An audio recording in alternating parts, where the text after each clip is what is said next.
Hey, remember the time we ranked every Family Guy character from worst to best? What, no cutaway gag? Oh, right, that's what we're doing today. This is the Family Guy character tier list. Oh, and the adventure begins again. Today we're starting in the F tier for the characters we merely find shallow and pedantic. Entertaining and likable are the two most important traits today. I agree as well. Shallow and pedantic. With that being considered, it's no surprise that Loretta Brown is our last place choice. Some fans might not even remember Loretta, but she was Cleveland's wife in the first few seasons of the show. Unlike her husband, Loretta was a generally unpleasant person. She was headstrong and blunt, which usually resulted in her being perceived as quite rude. She even resented Cleveland's passive, kind nature, and rather than discussing her grievances with him, decided to cheat on him with Quagmire. She does later apologize for this, even resisting Quagmire's attempt to tempt her into sleeping with him again, but that doesn't change the fact that her only character traits are mean and adulterous. The literal best thing we can say about Loretta is that she regretted cheating on her husband, which isn't even the bare minimum. As such, she's an easy pick for last place. Next up is Quahog's own very questionable educator, Principal Shephard. Principal Shepherd's not here. Principal Shephard went from an absolute nothing character in the earlier seasons to an amoral scumbag in later ones. We can only assume that the writers were trying to capture the character of Principal Lois from American Dad with this guy. A principal who's so over-the-top, unstable, and downright criminal that the mere fact that he's in charge of a school is as funny as it is terrifying. The problem is that, well, Shephard isn't really that funny. At least nowhere near funny enough to outweigh how creepy he is. In one episode, he even admits to having CP of his own students on his phone that he uses as leverage to get out of trouble when he drives drunk. That's two of the most depraved crimes in one single moment, and not a hint of remorse nor shame. Family Guy is generally fantastic at making awful people into fun characters, but Shephard sadly falls flat, and instead of being so awful it's hilarious, he's just awful. While he's nowhere near as awful, our next choice, Francis Griffin, is a hateful, bitter old man who loves the Lord and hates just about everything and everyone else. He only appears occasionally and pretty much just serves to make the Griffin's life a living hell. Like Loretta, he's outwardly mean and spiteful without enough humor nor redeeming qualities to make up for that. That said, his unpleasant demeanor did lead to a few funny gags in the few episodes he appeared in, and if nothing else, he was decent enough to tell Peter he wasn't his biological father in his dying moments. You might be upset we're placing Bertram in the bottom tier, but we have our reasons. In the classic episode Mission Impossible, Bertram battles Stewie, who wants to stop him from entering his mother's womb and becoming his future brother. The two end up gaining mutual respect for each other and their rivalry, which is why it's a shame that Bertram doesn't end up being born until much later. But hey, at least there's plenty of opportunity to give Stewie a worthy rival and have some fun battles between them. Yeah, about that. They use him twice after the first episode. Like, he appeared in Sibling Rivalry, where he basically started a turf war with Stewie for control over the playground, and in The Big Bang Theory, where he went back in time to stop Stewie from being born. Both of these were fun episodes, and that's exactly why we placed Bertram in the F tier, because this character had so much potential, and they killed him off before using even a fraction of it. It's a shame, really. He wasn't the best, but he definitely deserved more than 3 episodes to shine in. There was another attempt to give Stewie a good rival, and it came in the form of Doug. He's a toddler who looks and sounds like a 30-year-old man who occasionally banters with Stewie. So your mom still taking you to the ladies' room to go pee-pee? Actually, yes. Yeah, me too. Not really sure what the idea was here, but it wasn't a success. In the episode Snack Captain, Stewie casually reveals, Oh, and Doug died in a commuter plane crash this morning. that should tell you just how much the fans liked this guy. But I will admit, it was one of the first Family Guy gags in a while that made me laugh out loud. But no time to grieve that loss, even though we weren't. It's time to enter the D tier for characters who aren't good, but who are less bad. Quahog's inevitable teenage mean girl, Connie Damiko, kicks off this category. We place Connie low on our list because she's not really a remarkable character at all. You know what's gonna go on whenever she's on screen. She's gonna say or do something really mean to Meg and maybe get some nice comeuppance for it. We won't place her any lower since she's a character you're supposed to dislike. Heck, there have even been a few attempts to flesh her out, like in one episode where she dates Chris and briefly becomes a much nicer person, but sadly that development has never stuck, and Connie's remained one of the least likable characters in Family Guy since her debut. Co-anchor of Channel 6 News, Diane Simmons, is next. Like Tom, she has her moments of good humor. Their on-screen banter is usually pretty entertaining. That's why it's a shame that Diane planned to frame Tom for the murders of James Woods, Muriel, and others in And Then There Were Fewer. Once this happened, Diane had to die. And thus her fun dynamic with Tom was over. It's one thing to be a murderer, and a very bad thing too, but to throw your partner in newscasting under the bus only makes you even worse. But that's not the worst part. She took Muriel Goldman from us. Remember Muriel Goldman? She was Mort's wife. She was so generous. We were married. But more than that, she was also Neil's mom. And even more than that, okay, you get the idea. We literally don't have anything notable to say about Muriel. Even the show itself makes fun of just how little impact her death really had in that one scene where all the characters, dead and alive, make cameos in No Giggity, No Doubt. When Muriel's ghost appears, Mayor West shoves her aside as if to say, "Get out of here, you're not one of the important dead characters." And he's right. I have to say that, unironically, I was sadder when Johnny and Vern died. These two were running gag characters in the earlier seasons. Vern would make some fast-paced observations about whatever was going on, only to be played off by Johnny with an admittedly catchy piano riff. Like Doug, we guess they weren't too popular with audiences because in Saving Private Ryan, Stewie kills both of them off on screen and reveals, Okay, they're dead, all right? We're not going to be seeing them again. almost like he's reassuring the audience of it. But they would, in fact, reappear as ghosts. Not much else to say about these two, but Johnny being in hell for liking little boys was a pretty funny plot twist. Piano skills can't redeem you for everything, man. Up next is Peter's former boss, Angela. No disrespect to the late Carrie Fisher, who brought Angela to life. It's just that Angela was a character who, despite being pretty prominent, wasn't really all that impactful. She was mean enough to notice, but never really enough for her to feel like a threatening antagonist. Well, with one exception. The episode Peter Assment in Season 8 is probably her most memorable appearance, in which she repeatedly harasses Peter in the workplace. She then tried to guilt trip him into sleeping with her by threatening suicide, and sadly succeeded. Not a great track record, but she did have a few funny moments at least. Unlike Angela, our next entry, Bonnie Swanson, actually had a good start in the series. Back when Joe was a total badass, if sometimes a jerk, Get out of there! Bonnie was his supportive wife, whose character was basically described in 2 words, pregnant and nice. Bonnie, you've been pregnant for like 6 years. Okay, so it wasn't the most memorable start, but it was leaps and bounds better than who she'd eventually turn into. In the later seasons, Bonnie became a complete scumbag who'd regularly cheat on Joe with his knowledge, mind you, and even has plotted to kill him sometimes. Okay, granted, almost every character in the show has become a horrible person by the double-digit seasons, but Bonnie went from super nice to really freaking mean, which makes her decline hurt a lot more. It's a really jarring, mean-spirited transition. A lot of people weren't too fond of Vinnie when he was introduced. It's not exactly hard to see why the infamous season 12 episode Life of Brian saw Brian killed off in what was absolutely a lesson about not taking your loved ones for granted and totally not a desperate attempt to boost ratings. Motives aside, he was temporarily replaced with Vinnie, a smooth talking dog with a bit of a mob boss persona. While killing off Brian just to bring him back literally 2 episodes later was a terrible writing decision, we don't feel it's fair to blame poor Vinnie for it. The guy was only in 3 episodes after all, and one of them was Christmas Guy, which had that legendary drink the nog Carter scene. You know, I still don't like Christmas, but I kind of like what we just did. We can't possibly hate him with that in mind, but sadly he's forever associated with one of Family Guy's lowest moments. That loses him points regardless, which is a shame because he honestly isn't a bad character. He's just also not Brian.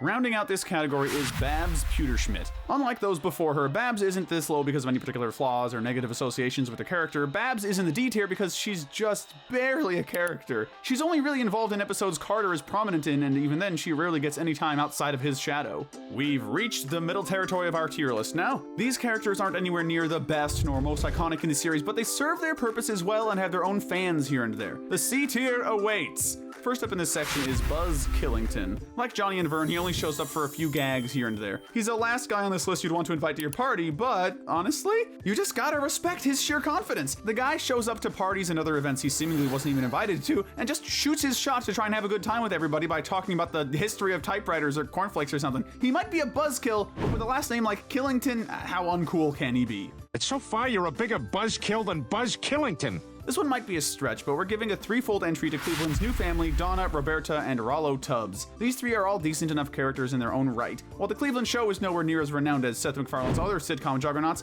some of these characters introduced were at least fairly entertaining. Rollo's sass, Donna's short-tempered mama bear personality, and Roberta being both superficial and not totally awful make for a pretty fun dynamic with the more mild-mannered Cleveland. Well, they would have made for a better one if the spin-off's version of Cleveland wasn't basically turned into a clone of Peter. Sadly, even though they are technically characters in Family Guy now, the show rarely utilizes them. These 3 ooze potential, and while they're fine characters as they are, it's a shame that they're hardly given any time to shine. When they are, it's usually just to play the good neighbors who juxtapose the Griffins, sort of like the Flanders in The Simpsons. Sorry to say it, guys, but outdoing the Griffin family dynamic isn't a tough thing to do. By now, you're probably expecting the characters to start shining, and if that's the case, look no further than the greased-up naked deaf guy. Don't judge me! I'm just doing my thing! Just don't look too closely, you might get blinded. And if you try to catch this legend, you'll definitely get disappointed. Trust us, you won't catch him. If you don't believe us, just ask him. You're never gonna catch me! Not that he'll hear you. I think we are doing deaf jokes at this point. The next member of the not nearly enough screen time club, Olivia, is up next. She was Stewie's old acting rival, and like Bertram, there was so much potential for a series-spanning feud between these two, and it was definitely underexplored. But unlike Bertram, Olivia got a bit more time to shine, and honestly, their dynamic was a lot more memorable. The tension between these two ranges from bickering celebrities to pint-sized divorce drama, which leads to their plots being some of the most entertaining Stewie stories in the series. If only they'd use Olivia more, but major bonus points for her contribution to the musical numbers. The newer season's answer to Bruce, Elle Hitler, is up next. Like everyone's favorite walking gay stereotype, Elle is categorized by her sweet personality and contagious laugh. She's really the closest thing Quahog has to a fully pure soul. At her best, she's one of the kindest and most wholesome characters in the ensemble cast, and at her worst, well, we can see how she'd be found a little annoying by some. Not us though, we're just glad to have her. You rock those Garfield bobbleheads, girl, nothing abnormal about it. Oh, how can I ever repay you? Money? Up next we have Herbert's pet dog, Jesse. Look, I know he's a possible accessory to a sex offender and child predator, but just look at the little dude. Our only criticism of him, aside from the obvious association with Herbert, is that he'd be even cuter if he had his own little walker to match Herbert's, since basically everything else he has matches him, even down to that iconic Back when Cleveland took time off for his spin-off, Jerome was his temporary replacement as the token black friend of the group. Gentlemen, we got us a black man. Except, honestly, he never really got a ton of time to build rapport with Peter and the others. He's a nice enough guy, but what Jerome lacks is much of a personality. That said, Peter's paranoia over him having been with Lois over 20 years ago was pretty hilarious, so we'll give him points for some comedy, however unintentional it was. Standing here on our next spot is Asian news reporter Trisha Takanawa. While she's mostly used for some occasional news gags, her over-the-top accent and deadpan delivery makes her a fun character to see pop up here and there. Now I will have my normal post-news review from my mom in her car. She also managed to have a pretty decent episode of her own, Carter and Trisha, where she managed to get into bed with Carter to have him expose the shady underbelly of some of his business practices. Pretty sketchy stuff, but also a really neat story by Family Guy standards. Hopefully that career is going well. And wagging his happy little tail at the end of his category is Brian's cousin, Jasper. Bruce may be the show's most iconic gay character, but we still couldn't forget about Jasper. Oh no, they's doing gay jokes without me. He's Brian's cousin, and while he only makes scarce appearances throughout the show, we love him for his ride-or-die mentality for Brian. The two seem to have a genuinely healthy relationship, and it's nice to see Brian legitimately getting along with someone who's rather different from himself. You've also got to respect the sheer confidence and flamboyance the guy exudes. And honestly, with the kind of guy Brian has become in later seasons, man, we really want you back, Jasper. Brian could use a positive influence right about now. With that, we're finally reaching the characters who might come to mind when you say Family Guy. The memorable one-offs to likable recurring characters, these are the B-tier characters. First up is one of the series' most memorable celebrity cameos, James Woods. Few moments capture the sheer essence of those first 7 seasons of Family Guy, like the musical number between Peter and James Woods. If that's not goofy enough for you, just remember how the episode descends into James Woods obsessing over Peter yandere style and trying to steal his identity and life. It seems like every episode with James Woods was a big event, but by far the most notable was the murder mystery, and then there were fewer, where he went from a truly remorseful man to a red herring that kickstarted the real stakes of the special. His association with some of the best episodes of Family Guy altogether makes him one of the most memorable recurring side characters and earns him a lot of points. Just keep an eye on your identity and your Reese's Pieces around this guy. Ooh, piece of candy. As tempting as it would be to place her lower, Meg Griffin has made it to the higher half of our tier list, even if she's our least favorite of the Griffins. Perhaps the most noticeable difference between the original 3-season run of Family Guy right away in season 4 was the poorer treatment of Meg by the family, especially Peter. It's a girl. Can you check again? It's a shame, but if nothing else, it makes us root for Meg a lot of the time. Even if pity is the main reason, it's always nice to see Meg get a win here and there. She's definitely the closest thing to a decent person in the Griffin household, and while she's far from the funniest character, she still deserves a lot better than she usually gets. The later seasons have tried to give Meg a bit more of a personality with her "how do you do, fellow kids"-esque lingo and her unconventional talents like making cookies with her tears. It's nice that they're trying to do something aside from bullying her constantly, but Meg still just isn't quite as interesting as most of the ensemble cast, sadly. We couldn't help but give Stewie's teddy bear Rupert a spot on our list. Yeah, he's not actually sentient, or at least I'm not sure if he is, but come on, just look at him. Isn't he adorable? What, you're not convinced? Okay, well, why not take a trip into Stewie's strange imagination? Now look at him. Mic dropped. My mic! Good evening, here's Tom Tucker with Channel 5 News. Tom is one of the 2 wisecracking news anchors who's been in Quahog since the beginning, and unlike his former co-host, he's actually not a terrible guy. In addition to being pretty funny, Tom Tucker has also shown some moments of sincerity. From his care for his son Jake, despite feeling embarrassed about his facial deformity, to the paternal role he takes on with Peter during the former's fling with his mom. Somehow, Tom has been around as a running gag character since the start, and we still aren't tired of him, which has earned him a respectable spot on our list. Somebody has to help uncover Nicki Minaj's true identity as a bear, after all. Nicki Minaj is a bear? Local high school simp Neil Goldman is up next. Looking back, I feel like we were a little too harsh on this guy in our worst Family Guy characters video. Yeah, we do see why Neil would be disliked, but this guy's just way too funny to not give a decent spot on the list. While he's certainly the furthest thing from a saint, he also does have some standards, like when he throws away his contract to Meg's girlfriendhood? Look, words aren't important. The point is, Neil was willing to throw away a shot to get with his dream girl once he found out she wasn't actually into it, or him. Heck, he even refused to cheat on her when Lois came onto him in cosplay, and he also didn't press charges, since that would have been 1,000% statutory, you know what. He's still a bit of a creep sometimes, but his actions in that plotline have definitely managed to increase our respect for Neil. Now we move on to one of Family Guy's most controversial characters, Ida Quagmire. Quagmire's father turned mother. That's right, Family Guy, of all things, has a recurring transgender rep. While she's not always portrayed sensitively and really what minority is in this show, Ida is a surprisingly wholesome character for a show like Family Guy. Take the episode Trans Fat, for example, where Peter transitions to womanhood just to reap the supposed benefits of being trans, only for Ida to rightfully call him out on his nasty behavior. But when Peter's learned his lesson, Ida forgives him quickly and even helps him set up a, well, I'll let you guess the first letter of Ick starter. Hint, it's not a K. Ida is a genuinely good person, and her relationship with Glenn is genuinely quite sweet. She's not exactly the funniest character, but she's a less offensive, more well-written character than you'd expect from Family Guy. Still, this is Family Guy, so, you know, humor is kind of a top priority. Oh, it's okay, I'm transgender. Oh, I had no idea.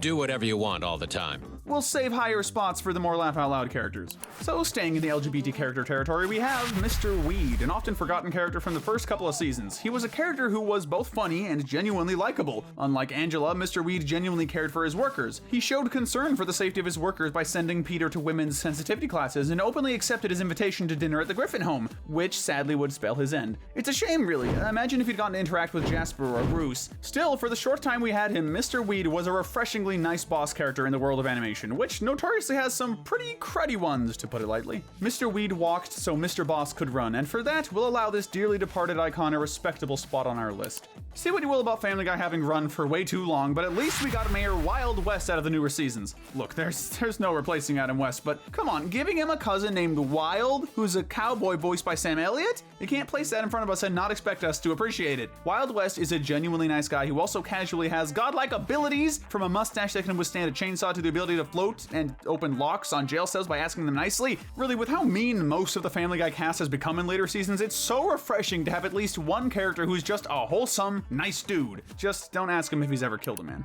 Next we have a one-time appearance, Pearl Burton. Pearl is this high for one reason and one reason only. Her sole appearance was in Brian Wallows and Peter's Swallows, one of the absolute best episodes of Family Guy. Her story as an unappreciated musician tainted by her time singing advertising jingles was surprisingly heartbringing for an edgy comedy show, and her time with Brian made for by far the latter's closest thing to a brush with true love in the entire series. If only they'd met earlier in life, things could have been different between them. Still, this short-lived romance made for one of the most gut-wrenching stories in the series' history and showed that this show can actually be more than just funny evil baby and fat man.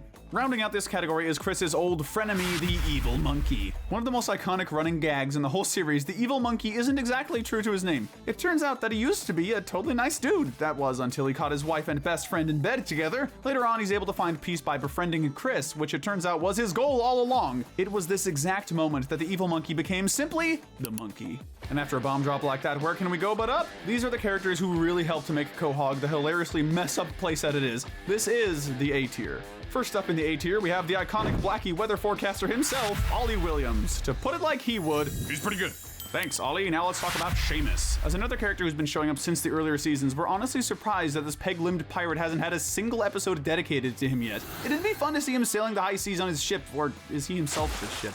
But he's not made of wood. Nobody is. Honestly, the character design is like 90% of why he's so high. The other 10% is that he just seems like a nice guy. By warning Peter about Daggermouth, he basically protected him from bankruptcy and death all in one go. That's something to be admired, as is the fact that he's the first one to check on Peter when he posts a cryptic Facebook status. Considering he doesn't even have hands, that's both kind and impressive. Next is the walking stereotype, Mort Goldman. He's one of those butt-of-the-joke characters. Although he's certainly not treated anywhere near as harshly as Meg, the joke with Mort is usually also on Mort. And honestly, we're alright with that. He's likable enough to make you root for him, but he has enough negative traits that enable you to laugh at least some of his misfortunes. Peter, for God's sake! I am so sorry Sorry, Mort. No problem, Lois. That's just how people say hello to me. Another simple reason he's gotten so high is his voice acting, which has to be one of the funniest in the show. Everything this guy says ends up being so much funnier than it needs to be on the sole basis of him sounding like dried up SpongeBob.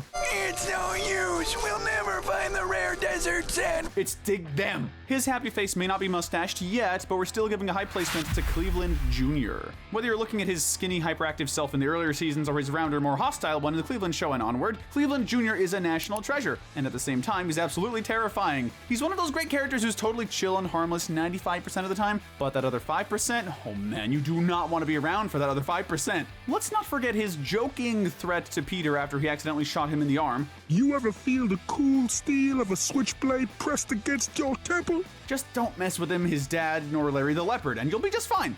Next is the other teenage boy on Spooner Street, Chris Griffin. Well, I guess there was Kevin too, but nobody cares about Kevin, man, let's be real. On the other hand, if there's anyone who can give Peter's lack of brains a run for its money, it's Chris. His stupidity reaches downright terrifying levels, and the absolute chaos this dude causes as a result is a sight to behold. The scene where he can't figure out which one is the real dad is one of the funniest gags in the whole series, honestly. What impresses us most about Chris is that he's remained mostly consistent in his characterization. Aside from his perversion being amped up like he's a comic relief character in a shonen anime, he's a pretty nice kid and manages to have a lot of really funny moments, especially when he's paired up with Herbert for a subplot. That's how you know it's gonna be a great episode. It's also always funny when Chris has a weirdly self-aware moment here and there, like suddenly asking Herbert point blank if, "Are you a pedophile?" Either Chris is fully aware and doesn't have a problem with it, or Herbert has that memory eraser from Men in Black. Personally, my guess is the latter. When it comes to iconic running jokes in Family Guy, Ernie the giant chicken can't be beat. Peter and him have been squaring off since season 2, and this feud has been on site for 22 seasons. Frankly, we can only imagine it'll get more intense. While some have grown tired of the fights getting longer and bloodier, we think they're actually a gold mine of potential, especially considering how much of pop culture Family Guy hasn't tackled yet. Maybe we'll see Peter sing a song to Ernie about how he can be a better person, like something from Steven Universe or Has Been Hotel. Or maybe we'll see a fight animated in the style of a shonen anime, like that one episode of Gumball. These are free ideas, Fox. It's a gold mine, you just gotta start digging.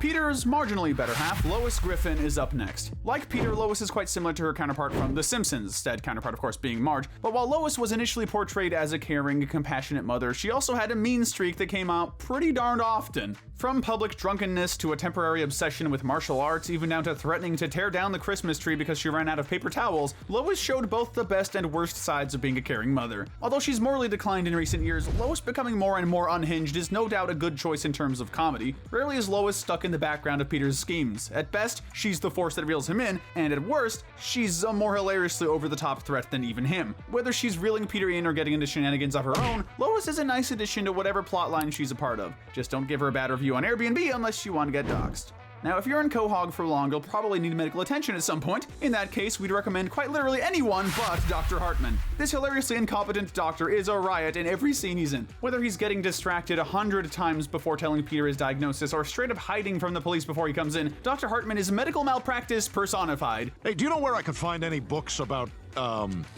the pancreas? While we'd never suggest him as an actual practitioner, he's still really dang funny, and the fact that the episode New Kidney in Town reveals that the Griffins are literally his only patients left makes it even better. Well, the truth is, you folks are my only remaining patients. Next, we have another character with the same voice actor, Carter Pewterschmidt. Lois's well-to-do father is the closest thing to a main antagonist that Family Guy has. He's certainly one of the most evil characters in the cast, but in the world of Family Guy, that rarely makes him less likable. Whether Carter is being a legitimate threat or just a needless savage, his relentless antagonism makes him a character who can spice up pretty much every scene he's in. Just don't ask him for money. Trust us on that one. He might or might not force you to dig for it in a jar of salt and barbed wire. Why do you keep these things together? Wait, you guys hear that? Oh no. Oh no. Oh no! Oh no.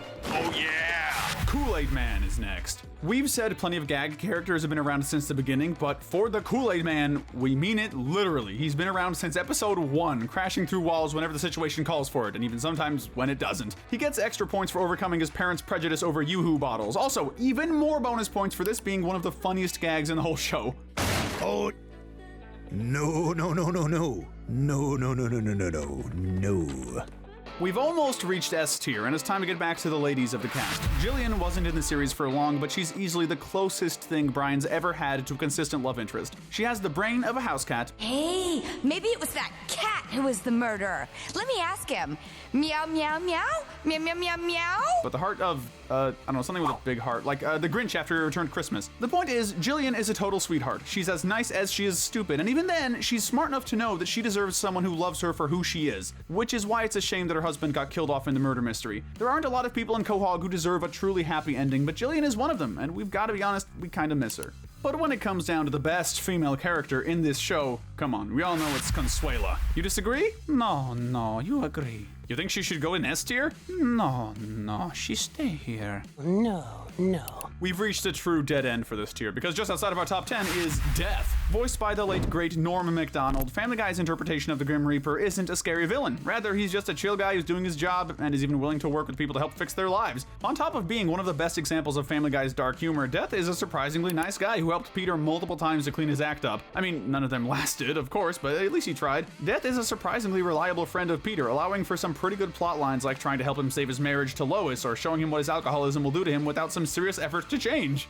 Now it's time for the cream of the crop. These are Family Guy's greatest characters. This is the S tier. This tier is going to be full of exclusively major recurring characters, with one exception, Bernie the hamster. He's a friendly little hamster with a funny voice who broke into the Griffin household just to befriend Peter. The best part is that they treat him so nicely for the 30 seconds of screen time he gets in the series. He'd undoubtedly be number one if he ever had an episode to shine in, but perhaps the Family Guy crew knows that we couldn't handle Bernie's true power of friendship.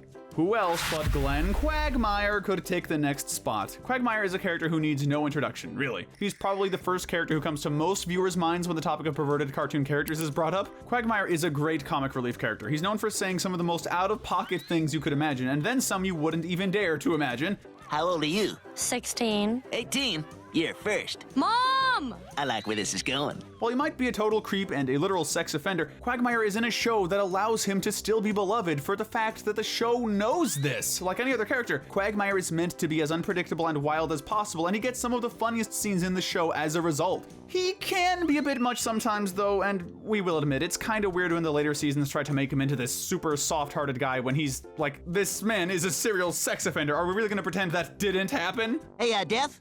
Can you leave that body here for another 5 minutes? Hey, Peter. The next member of Peter's friend group, Joe Swanson, is up next. Sometimes badass, sometimes sad ass, but always entertaining ass. Whatever adjective you want to use to describe him, Joe is a character who always has something to offer. Oh, Joe, that was amazing. I know. I was there. The wheelchair-bound cop who's been around since season 1, Joe is a core member of Peter's friend group, and he more or less acts as its moral backbone most of the time. While he's not shy to get involved in some of Peter's shenanigans, his role as a police officer always ups the tension of whatever story he's part of, and his crippled body makes you want to see him succeed all the more. Like the majority of Family Guy characters, though, Joe has changed a lot in recent years. He's gone from a super cool Giga Chad who didn't let his disability define him to a downright pitiful guy whose wife and friends constantly abuse and berate him. They've made him into a very Bill Doter-Eve-esque character who's more or less there to be the butt of the joke, but with a lot less empathy thrown his way. Joe honestly deserves better, but he's never lacked too much in terms of likability, and Patrick Warburton gives one of the series' most iconic vocal performances too. Listen, I don't know who this is, but you better cut it out. He's not the only character on our list connected to the phrase, "Oh no," but Bruce has made it his catchphrase, meaning he'd best stay away from the Kool-Aid Man. Oh, and the adventure begins again. Out of all the recurring characters in the series, Bruce is arguably the kindest and friendliest of the bunch. Sure, he's used to tell a lot of gay jokes, but that's not his only character trait. Whether he's running an Alcoholics Anonymous group, helping the Griffins get a ghost out of their house, or even just playing a xylophone to fulfill Peter's dream of bowling like Fred Flintstone, Bruce is a guy you can pretty much always count on. But while we've mentioned a few characters' vocal performances, the character voices by Mike Henry, including Bruce, are probably our favorites in that regard. His soft-spoken demeanor is as soothing as it is inexplicably hilarious, especially when they give his bottom-coded voice to random side characters. Bruce has been kind enough to lend his voice to everyone, from Xenomorph to this one giant rat, and in both scenes he's surprisingly honest and straightforward, or gay-forward in this case. Oh, now y'all get back up inside me, little mouth. If there were ever a character who embodied the phrase out of pocket, it would undoubtedly have to be Herbert, the pervert. This guy's entire character is that he's a serial pedophile. When you hear that iconic high-pitched voice, also Mike Henry by the way, you just know you're in for one of the absolute funniest moments in the series. But Herbert isn't just comic relief, he's also a skilled musician. Everyone rightly talks about how great of a singer Seth MacFarlane is, but let's not sleep on Herbert's pipes. Even if they're literally always him singing covers of songs about him thirsting for his 13-year-old neighbor, there's little room for doubt that he's putting his whole entire soul into those numbers, especially Somewhere That's Green. Audrey walked so Herbert could run. The reason Herbert makes it so high is the simple fact that he's the absolute embodiment of what makes Family Guy so unforgettable. Everybody but Chris, just keep your pants on and let's figure a way out of this. Few other shows would even attempt to make a character whose whole shtick is being a child predator, much less to have that character appear several times a season, yet Herbert stuck around Family Guy for a good 20 seasons before the show finally decided to give him the proverbial axe. As weird as I feel saying this, I really hope they bring him back. Well, he often said he wanted to explode all over me. He finally did. We've entered the top 5, and this is where the cast gets a little harder to rank. I wish we could put Brian Griffin higher up on the list. Now, I won't beat around the bush. With most characters in the series, we've done our best to not take their seasonal rot into account too much today, but with Brian, it's particularly harder to ignore. A character who began as Peter's conscience, developing into a hopeless romantic, struggling with his identity and emotions, devolving into a more hypocritical Quagmire was pretty jarring. Brian isn't all bad, even in the later seasons. Heck, his more narcissistic personality is still pretty entertaining. It's like what happened with Peggy from King of the Hill. Morally, he fell pretty far, but in terms of humor, he arguably got better as the show went on. Regardless, Bry's earlier rendition is still incredibly charming to this day. He's as loyal as he is sarcastic, acting as man's best friend in both senses of the word. He would act as Peter's sounding board when he needed to vent, offering him advice and comfort when the situation demanded it, even if that meant dancing in a banana suit while shaking maracas. Brian acted as the moral backbone of the family, which was doubly funny since he's, a dog. Which one were you again? I was the one who could talk. And the episodes that showed him struggling to find his own individual identity were always fantastic. Brian episodes, when they're good, are some of the greatest in the whole series. Brian wallows in Peter's swallows, Brian in love, the man with two Brians. When Brian cooks, he can cook pretty well. But just outside of the top 3 is probably the most consistent character in the ensemble cast, Cleveland Brown. While a spin-off series made him into a black version of Peter, more or less, even therein, he can be pretty entertaining when his straight man shtick is allowed to shine. But we're talking Family Guy today, and thankfully, Cleveland remains pretty great throughout this show's whole run. Since earlier seasons, Cleveland was always the voice of reason in Peter's friend group. He's kind, mild-mannered, and a people-pleaser who constantly endangers himself as a result. This is how people-pleasers die! I feel you, man. He's one of those characters whose kindness doesn't exist just as a way to make him the butt of a joke, either. Cleveland is a genuinely caring, gentle guy who's reluctant to even be angry at his cheating wife, or Quagmire during that story arc. What boosts Cleveland so high up is that not only does he have his own incredibly catchy theme song, but he took the failure of his spin-off in stride and remains a devoted friend to Peter and the gang. Heck, even as late as season 21, he gets Peter a job as a mail carrier and forgives him when he does his thing and sabotages him. Cleveland is the friend that nobody quite deserves, but that everyone wants, and we're more than happy to put his happy mustached face as high as 4th place. We've got into the top 3, and if you're wondering where those good old-fashioned family values on which we used to rely are, here's Peter Griffin to show you the way to them. Such old-fashioned values include drinking alcohol like water, attempting to shoot his friends, marrying his own son to share his inheritance, blowing up hospitals, so on, so forth. In the earlier seasons, Peter was, as the show's Hulu description calls him, an endearingly ignorant dad. He always meant well and would do whatever was necessary for his family, even if it took him an entire episode to figure out what that was. Whether he goes undercover at Meg's school to become popular enough to stop a drug epidemic, or create a lovable mascot to teach kids not to litter, Peter's good intentions, poor execution brand of living never ceases to be entertaining. That said, well, you remember how we opened up that description? Peter has devolved from that endearingly ignorant dad description to an endearingly sociopathic dad. But we're willing to turn the other cheek on this one because, if nothing else, Peter is genuinely just too funny to not be somewhat endeared by. Yeah, he can be genuinely awful at times, but Peter somehow manages to avoid being hateable 9 times out of 10. And that's all thanks to just how dumb and funny he is. Quick, Peter, say something so he thinks you know what he's talking about. Words. There's little room for doubt that this Family Guy was more lovable in the first few seasons, but he's one aspect of the show who's never fully lost his charm, giving him a generous 3rd place spot on our list. Just don't ask him whether or not he's heard. We've now reached the holder of the Silver Medal of Greatness, and Mayor Adam West wants to make this video one you'll never forget. I want to make this a night you'll never forget. This one scene pretty much tells you everything you need to know about Adam West and Family Guy. For starters, yes, this is the actual Adam West, and before there was Wild West, this absolute force of chaos was Quahog's unpredictably hilarious mayor. My God, I'm a tomato! I do genuinely like Wild, but you just can't replace Mayor West. Every scene this guy is in is an absolute gem because there's actually no way to predict what his next move will be. In one episode, he orders a pizza, only for the Noid to stomp all over it, which prompts West to give him the beating of his now ended lifetime. Perhaps it was the Noid who should have avoided me. Mayor West also supports the troops and pays tribute to those who fell in the recent Gulf conflict by building a solid gold statue of Dig Them, the Sugar Smacks frog. Those are just a few personal favorites, but West is one of the series' most laugh-out-loud characters and one we dearly miss. There's just something about making a celebrity a legitimately insane politician, then getting said celebrity to voice his counterpart. That's quintessential Family Guy humor. That early season's absurdity is exactly what made this show so fun, but there's one character who just can't win. I'm sure you already know who the gold medal of greatness goes to today. Victory belongs to none other than the adorably evil Stewie Griffin. More or less the mascot of the whole series, Stewie is naturally the series' counterpart to Maggie Simpson, but they had an interesting concept with him. What if, instead of his character being Baby, Stewie was more a maniacal genius with an inexplicable British accent, and furthermore, it's never really explicitly stated whether the others can understand him. This is already a hilarious character concept, and it led to Stewie being one of the show's funniest and most memorable characters. Master?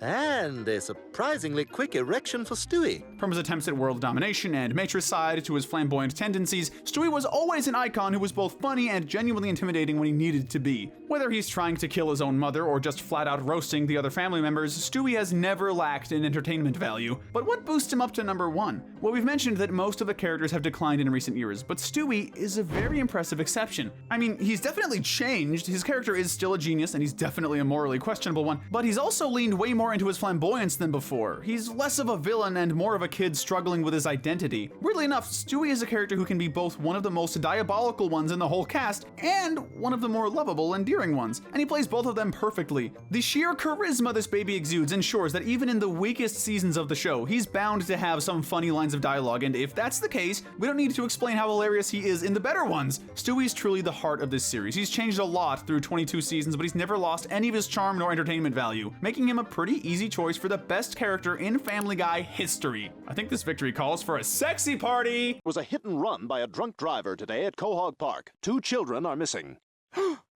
I was just there. It seems today that all you see is violence in movies and sex on TV. Luckily, there's a Family Guy which has all of that and much, much more, with one of the most hilariously wild casts of characters in cartoon history. With more characters, more episodes, and more of those ever coveted funny moments. Today we've got a massive good to evil video that includes every notable character in Quahog. Hey, sorry, man. Am I late? What'd I miss? Oh, thank God you're here. What do I do?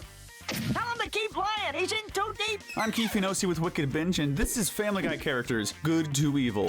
Well, if you're looking for someone with issues, I think you've found your candidate. As usual, we'll be starting with the most good character and working our way down to the most evil. These are Quahog's friendliest faces, the good section.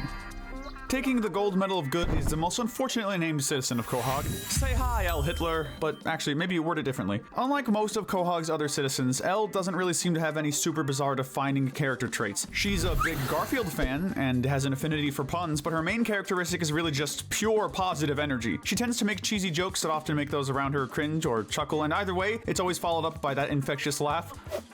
These are gonna go straight to my thighs. Now, if only I could find a man to do the same. A lot of people might say she's obsessed, but we'd say she's pretty normal. A character with such infectious positivity and really no bad characteristics is worth a lot in such a crazy town. Well, I'd say this is a perfect way to spend a Friday night. Taking the silver medal of good is a character who falls into that same category. It's the ever soft-spoken Bruce.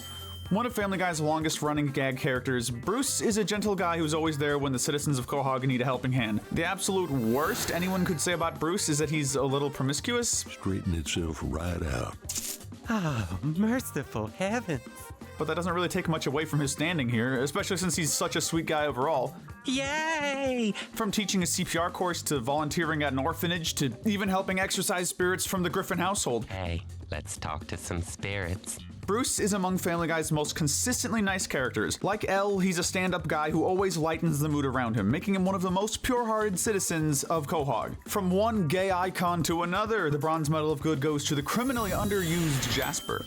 He's Brian's gay cousin, always there when he needs a place to stay, an ear to listen, a shoulder to cry on. You name it, Jasper's there for it. You know, there's been a lot of talk lately about homosexuals, but how do you know what to believe? We can't say quite as much good about him as the characters above him, simply because there's not as much screen time for him as most of our other characters. In fact, Jasper's last significant role was all the way back in season 4, but hopefully he and Brian are still keeping in touch because he's proven to be a friend you can count on. Hey everybody, next up is Bernie the hamster. Would you like to be his friend? We sure would. He seems like a swell guy, even though he has only like 20 seconds of screen time in The Man with Two Brians. Still, aside from breaking into Peter's house, he seems like a great buddy to have. And Fox, if you're watching this, please give us an episode about him already. Please, sir. I want some more. Next is war veteran Ida Quagmire, formerly Dan Quagmire. She's Glenn's father. Would that be mother now? Well, in any case, she's pretty great. The two have a very strong relationship. Ida is patient with Glenn and understanding of his struggle to get used to her transition. When Glenn refuses to accept Ida's relationship with Brian, she still chooses him, showing that she places her son above anyone else, as a parent should. Ida's also a strongly outspoken member of the trans community, willing to call out Peter in trans fat for transitioning just to use transgender restrooms. She does this not to talk down on him, but to show him the error of his ways and help him correct them. Excuse me, ma'am. No porn at the bar. Oh, it's okay. I'm transgender. All around, she's a great person and one of Quahog's strongest proponents of justice. My name is Cleveland Brown, and I am proud to be. His name is Cleveland Brown, and he is proud to be. Up next. One thing you'll find us Family Guy fans almost universally agreeing on is that Cleveland is by far the best friend you can find on Spooner Street. Acting as the straight man of the series, Cleveland is always there for his friends when they need someone to listen to or support them. He's extremely protective of his family and would do anything for them, and unlike many other characters in the cast, he mostly kept his morals in check over the course of the series. What the hell? No, no, no, no, no, no!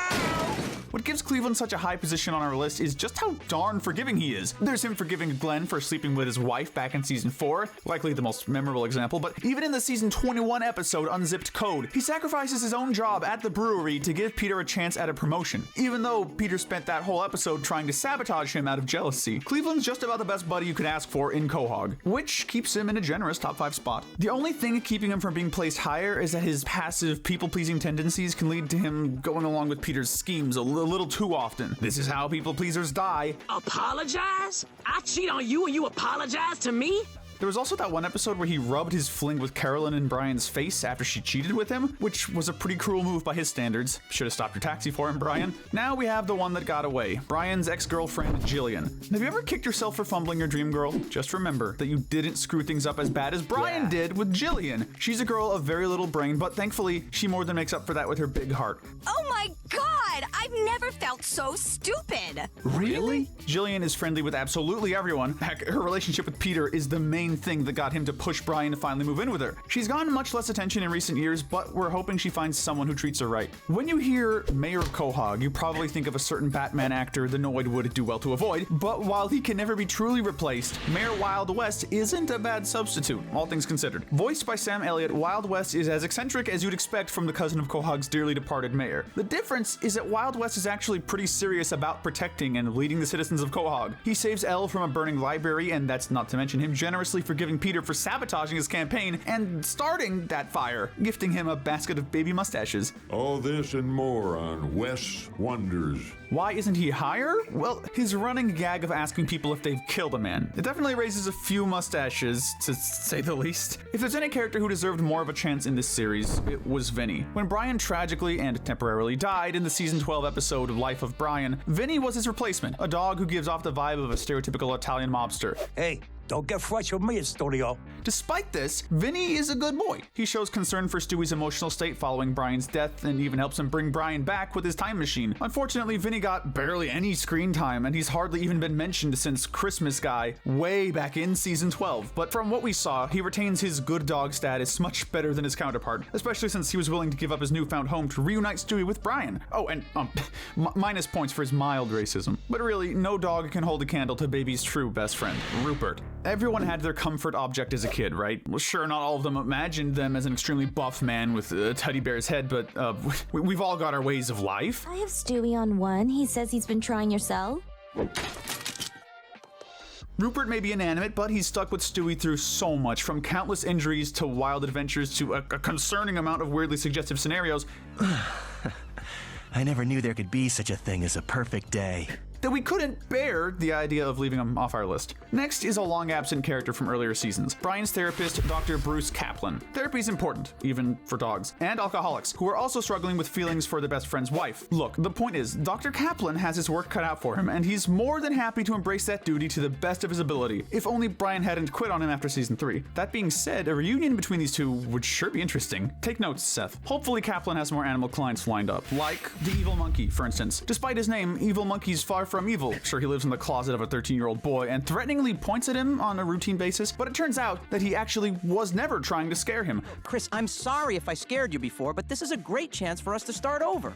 The guy just wanted to make conversation, as revealed in the episode Hannah Banana. He even helps Chris and Peter mend their broken relationship, at least temporarily. And hey, if you found your wife and your best friend in bed together, you'd go bananas too, right? Time for another deep-cut early seasons character, Mr. Weed, owner of the Happy-Go-Lucky Toy Factory. The first of surprisingly many deceased characters, Mr. Weed was Peter's boss for the first 2.5 seasons of Family Guy. Unfortunately, he's also by far the best boss he's had over the course of 21 seasons. He does come on a bit strong sometimes, and it's implied that he tends to have a more favorable view of handsome men when it comes to the workplace, but those things aside, he's a generally friendly man who does his best to keep things fair and balanced in the workplace. I shall call you Eduardo. It's a shame he had to go out so soon. Out of all the characters who have been killed off in this series, he certainly deserved it the least. Man, the gay reps in this series are really nice people though, huh? And side note, there are a lot of characters on this list. I don't know about you guys, but I could use a music break. Hit it! It's been a long time, you're just as lovely. Thanks, Twitty. Now let's roll right on to our next entry, Joe Swanson. This wheelchair-bound policeman is always ready to enforce justice in the city of Quahog. He's got some anger issues, as evidenced by one scene implying that he's beaten his son unconscious at least once. And then another. And then everything got a little hazy. Kevin went to live with a foster family for a while. And he can have a dangerous ego. While his self-worth has been greatly challenged in recent seasons, in the episode Believe It or Not, Joe's Walking on Air, we see Joe get a pair of working legs and become an absolute menace, abandoning his friends and becoming a massive jerk all around. And all we got to remember him by are his old legs. Joe's a good guy, and he's done a lot to protect Quahog from some shady characters, but he has more than enough sins to make his spot in the good section a pretty low one. You boys have been very naughty. He's a far cry from the original black friend of Peter's circle, but Jerome is still a pretty decent guy. He's much less soft-spoken and passive than Cleveland. In fact, he can be pretty vindictive. What, you dating that guy? It's just a lot to take in. Oh, yeah? You're telling me? He refuses to let his daughter Pam see Chris due to him being white at first, and has no issue beating up Peter and company for destroying the bar and his only remaining picture of his mother, though it is kind of hard to blame him there. Still, Jerome has shown a decent amount of patience on other occasions, like forgiving Peter's poor treatment of him in his first major appearance. We cool, Peter, we cool. He's also willing to learn and grow as a person, since he does manage to overcome his prejudices against white people, ultimately letting Chris and Pam date if they really want to. This might be an odd choice, but we're placing resident punching/farting bag Meg Griffin next. Now to start things off, Meg definitely has some issues. You're such a good listener. You're not like the other boys. In one episode, her time in prison hardens her into a violent criminal who beats Connie and her friends with an entire bag of soda cans, not to mention the non-consensual tongue kiss. Speaking of which, in the episode Barely Legal, she kidnaps Brian and ties him up, probably planning to do something not even barely legal to him. That said, while Meg has some severe issues, we're giving her an honorary spot in the good territory for one simple reason. The fact that she's a decent person despite her horribly abusive family is nothing short of a miracle. You don't know anything about me! Who was that guy? Meg is a pretty nice person, if a very unstable one, but she's also incredibly forgiving, seeing as how she's stayed loyal to her family and even saved Peter's life from his sister Karen despite the horrible bullying he puts her through. The fact that she has any compassion for this man is frankly incredible, and it's enough to bump her a lot higher than she'd be otherwise. And perhaps against our better judgment, it's only fair that next we rank Chris Griffin. Like Meg, he's got his issues. He can be extremely violent at times, has a concerning pornography addiction, has a pervy streak that would put a shonen comic relief character to shame, and definitely inherited that dumb and increasingly reckless gene from his old man. No. Him and Meg together can be extra trouble. Let's not forget the episode where they covered up Stewie's skull and brain being exposed so they wouldn't get into trouble. That said, along with being abused like Meg, if less so, Chris excels in one particular area: compassion. He isn't perfect, nor anywhere near it, but Chris is a genuinely sweet person whose worst moments usually will just come out of the abuse and manipulation he experiences from others. He's friendly with everyone around him and is willing to give up his own desires for the sake of others' happiness on a regular basis, like cruelly dumping Taylor Swift so she could write a successful breakup song about him, or pretending he didn't have a girlfriend so Peter would feel less bad about being a loser in his younger years.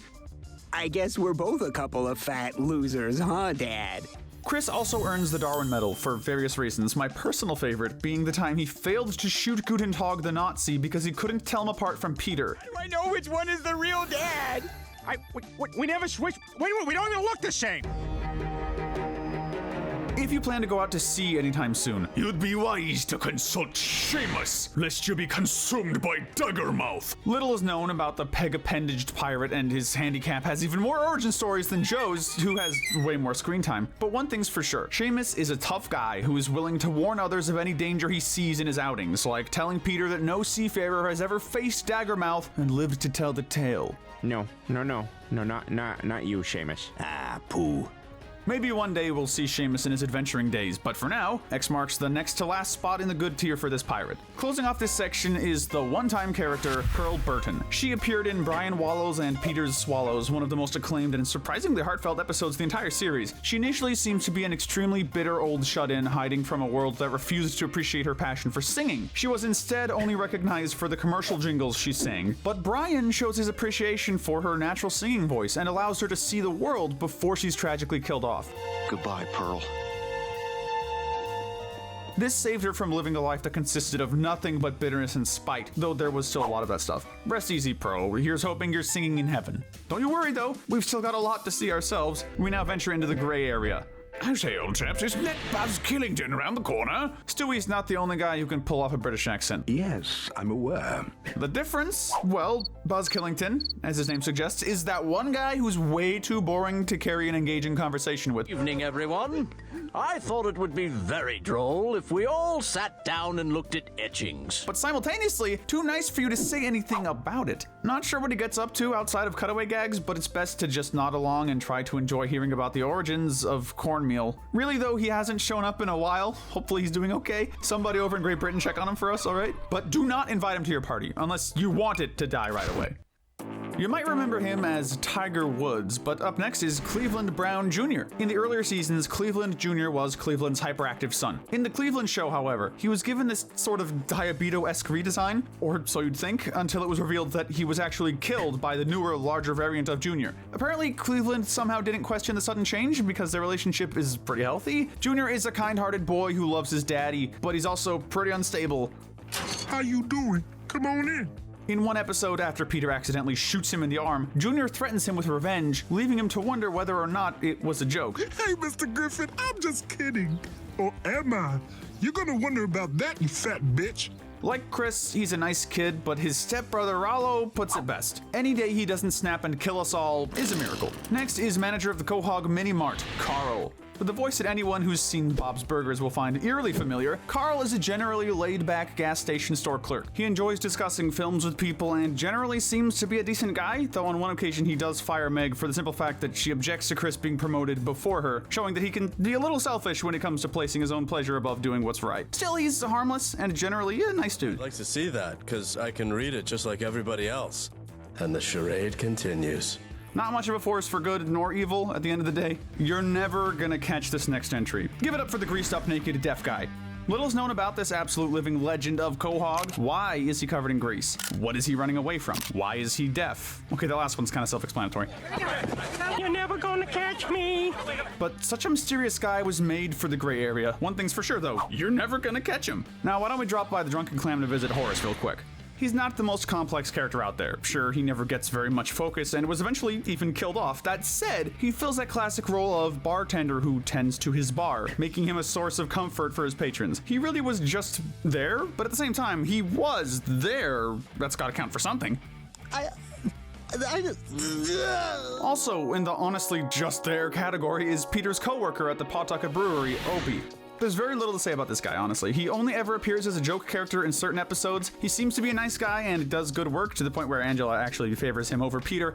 He is your superior. But due to his, we'll call it limited vocabulary, we hesitate to put him any higher for lack of any real read on his character. Next, let's get our Blackie weather forecast from Olly Williams. Known for his quick and blunt style of reporting with as few words as possible, Olly is the weather reporter for Quahog Channel 5 News. Despite his loud voice, he's a pretty chill guy and a family man, though he does lose points for assaulting Peter during his paparazzi arc. We now go live to Olly Williams in the Channel 5 traffic copter. What's the scene, Olly? Everybody looks like ants! Probably because you're up so high. We will say that we don't totally blame him there, though. That said, giving your son coal on Christmas isn't cool. Olly, you're gonna lose some points for that. Up next is Meg's not-so-secret admirer, Neil Goldman. Neil is one of those somewhat nice but very creepy guys we all either knew in high school or were in high school, to varying degrees. To Neil's credit, he does have some standards. When Peter sells Meg to the Goldmans as a means of paying his debt at their pharmacy, Neil demonstrates some strong loyalty to her, refusing to cheat on her when Lois comes onto him in cosplay and ripping up the contract when he discovers Meg doesn't truly want to be with him.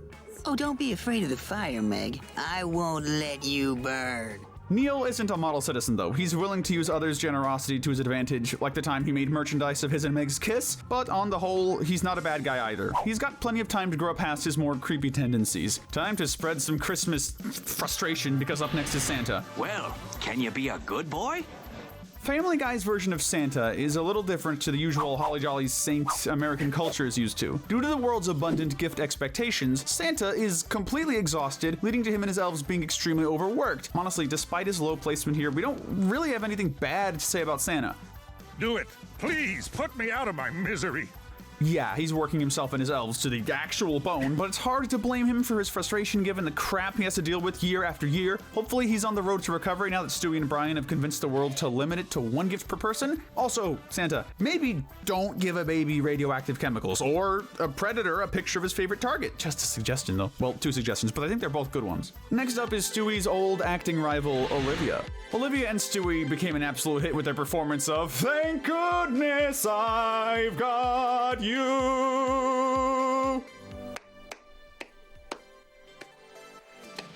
Though Olivia is egotistical and rather spiteful, she's also not an outright murderer like Stewie, so that's something. She is willing to sabotage his career though, and always tries to steal the limelight from him whenever possible. In one episode, she even cheated on Stewie out of spite when they got married by official minister Rupert. Side note, how did she survive having her house burned down? Speaking of toddler rivalries, next is a more recent one, Doug.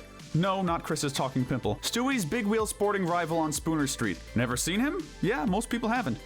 Hey, Stewie. Still sleeping in the slow lane? While Doug is a jerk who's always trying to show Stewie up, his misdeeds come nowhere near other antagonists of the series, including our favorite maniacal baby himself, so we'll keep him near the middle. Good evening, Quahog. Tom Tucker is up next. The iconic host of Quahog Channel 5 News, Tom Tucker is a wisecracking host with a pretty dry sense of humor. He has a bit of a mean streak, often lacking compassion for the horrific events he reports on, and he has a lot of an ego, even if it's nothing compared to his former co-host, Diane.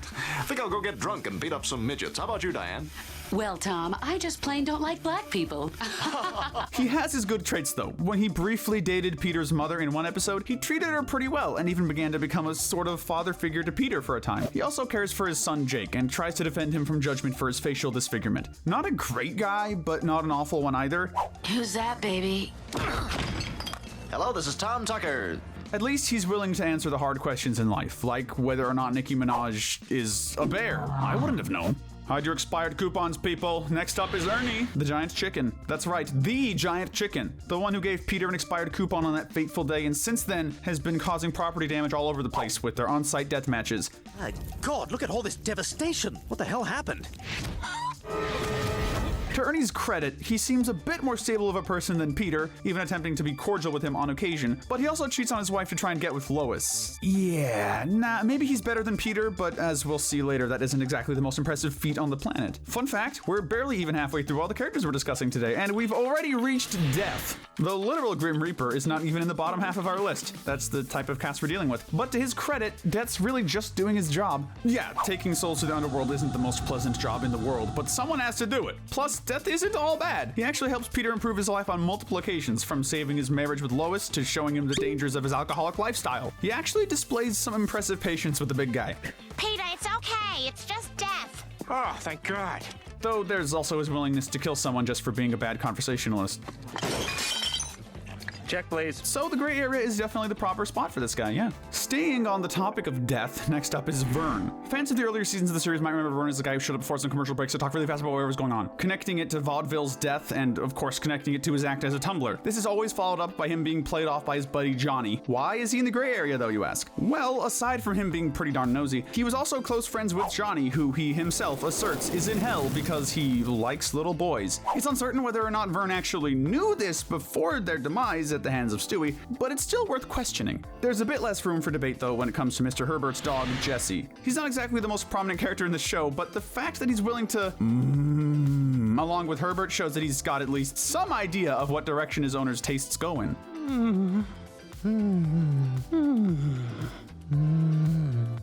Still, he seems like a pretty chill dog for the most part, and even helps get Chris and Peter out of the basement when Gutentag traps them there. From Quahog to Stoolbend, then back to Quahog. Next up is Donna Tubbs. Ignoring the absolute character assassination Cleveland experienced in his spin-off, he at least got his own family out of it. Donna is his wife, and the two have a relationship somewhat similar to Peter and Lois's, but, you know, a lot healthier. Donna, guess what's wearing my watch? Hope it's waterproof. At times, they're even seen as the good family in contrast to the Griffins in later seasons. She can be overly controlling, like refusing to let Cleveland and Peter see each other just because she and Lois don't get along. But on the whole, she's a sincerely caring wife and mother who will do anything to protect her family. If nothing else, a step up from Cleveland's last marriage. Standing here with us next is Asian reporter Trisha Takanawa. Trisha is one of those characters who falls into the enough of a jerk to notice, but not enough of one to label as outright bad category. Sir, how does it feel to have the lake back? Well, I tell you, Trisha, as a local resident, I feel She gets by far the most focus in the one episode, Trisha and Carter, where she takes advantage of Carter's feelings for her to expose his unethical business practices. While this was ultimately a good thing, and we aren't exactly gonna feel sorry for Carter very easily, it still showed that Trisha is willing to use some underhanded methods to get a good story. Watch as I have sex with this potentially dangerous man as we take you in-depth and undercover. But we feel sympathetic to her. She does have a hard time desperately wanting her mother's approval, so her mean-spirited tendencies are really all she knows. What happy? You know what for Channel 10? Just Channel 5. Only half as good. It's not an excuse, per se, but it's enough for us to hold her in decent enough regard. Resident pharmacist / Jewish stereotype, Mort Goldman, is up next. In the first couple seasons, Mort was seen solely as an overly polite, albeit socially awkward, Jewish man. He might tow someone's car out of spite or expose their very bad hemorrhoids to a classroom full of middle schoolers, but there's not much malicious about him. His worst trait is definitely how darn greedy he can be. Not only do he and his wife, Muriel, rest in peace, scam their customers on a regular basis, they do it proudly. His bad traits aren't too terrible, but his good ones aren't too good. And that leaves him at a pretty neutral position on our list. Oh God, an angry mob! I've got to swallow all my valuables and get out of here! Oh, yeah, and there was also his willingness to accept Peter's proposition of his teenage daughter being an unwilling girlfriend to his son. What do you think of that, Neil? Daddy bought you a girlfriend. That's also kind of messed up. Honorable mention to Muriel. She was, they were married. Oh, yeah! The Kool-Aid Man is up next. One of Family Guy's oldest running gags, dating all the way back to the pilot. Oh, yeah! Kool-Aid Man is a penchant for busting through walls anytime a group of people says, "Oh no!" multiple times. The thing about Kool-Aid Man is it isn't really malicious per se. If anything, he's an addict suffering from an addiction to mass collateral damage. Oh, Jeffrey. Oh, no. He's also managed to overcome his parents' prejudice and dated a bottle of Yoo-Hoo at one point, showing that he's not a racist, which is always worth some points, or at least not worth taking points off. Grab your lemon pledge, because it's time to clean up Consuela's act next. This Hispanic cleaning lady is one of Family Guy's most memorable gag characters, showing up every so often to clean up wherever Quahog needs her help. That said, she's extremely stubborn, refusing to take no for an answer even when Peter offers her money to get her to leave. She just takes the money and keeps on cleaning anyway. Can you just give him this flyer? No, I have no money. The episode Stewie Goes for a Drive showcases her bests and worst traits. She's altruistic enough to take Stewie in when he's lost, but when Brian comes to retrieve him, she refuses, effectively kidnapping a literal infant and losing a lot of morality points. But hey, at least she didn't leave the poor little guy out there by himself. Next up is a character we've decided to show a little more mercy for this time around, Kevin Swanson. Bonnie and Joe's son, Kevin, was thought to be deceased in Iraq after a long time absence from the series. That is, until his return in Thanksgiving, where it's revealed that he's actually alive and faked his death in Iraq out of disgust at what his country was doing to the Middle East. And then we dug the bullets out of that Iraqi family's skulls so they couldn't be traced back to us. Today I saw a balloon. This sentiment is totally valid on its own. What isn't valid is abandoning his fellow soldiers completely. It's hard to blame Kevin given the horrors he witnessed and the hopelessness he felt. As for why he's not any lower... Spend every holiday with your family. Shut up! I'm a full-size person. I make the decisions. Well, Kevin isn't malicious. He's actually a generally decent person, despite his misdeeds. He's just become extremely reckless and suicidal. He's not a villain, but a deeply disturbed man who genuinely needs help. Next, let's give it up for the OG mayor of Quahog, Mayor Adam West.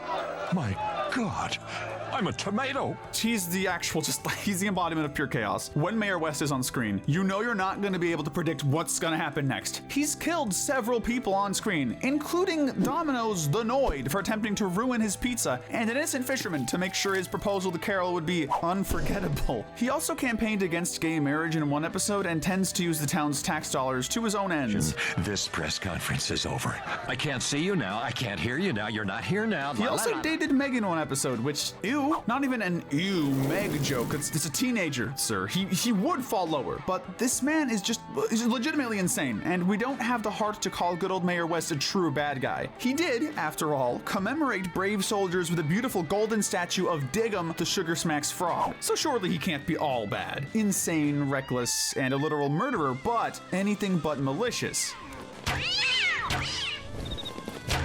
That said, it's Dig Them. Rounding out the gray area, and believe me, he was hard to place, is Stewie Griffin. He's an icon for sure. His flamboyant sense of humor is a great mood lightener, and he's one of the most consistently fun and lovable characters in the show. Brian?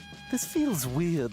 Hit the button. Further still, Stewie can be genuinely nice sometimes. He cares a lot for his family, particularly Brian and Chris. Stewie has a surprisingly sweet brotherly bond with Chris and often helps him out, like the time he encouraged him to get a date with his Down syndrome girl. Stewie's a good friend to have, too. He's saved Brian from many an existential crisis and has shown willingness to protect his family when need be, even if it's mainly for his own benefit. On one occasion, he's even gone from trying to destroy the world to saving it, like the time he tried to kill Santa but ended up instead encouraging the world to stop being so dang greedy with their Christmas lists so that Santa wouldn't be so overworked. He even cares for his teddy bear Rupert, straight up murdering new Brian for assaulting him. We don't blame you either, Stewie. That said though, Stewie is not innocent. I used to be innocent like you. I've killed people. Then I lost my virginity at 6. He's plotted to murder his own mom, killed multiple innocent people, once impregnated himself with Brian's DNA. By the way, no, that episode isn't worth the watch.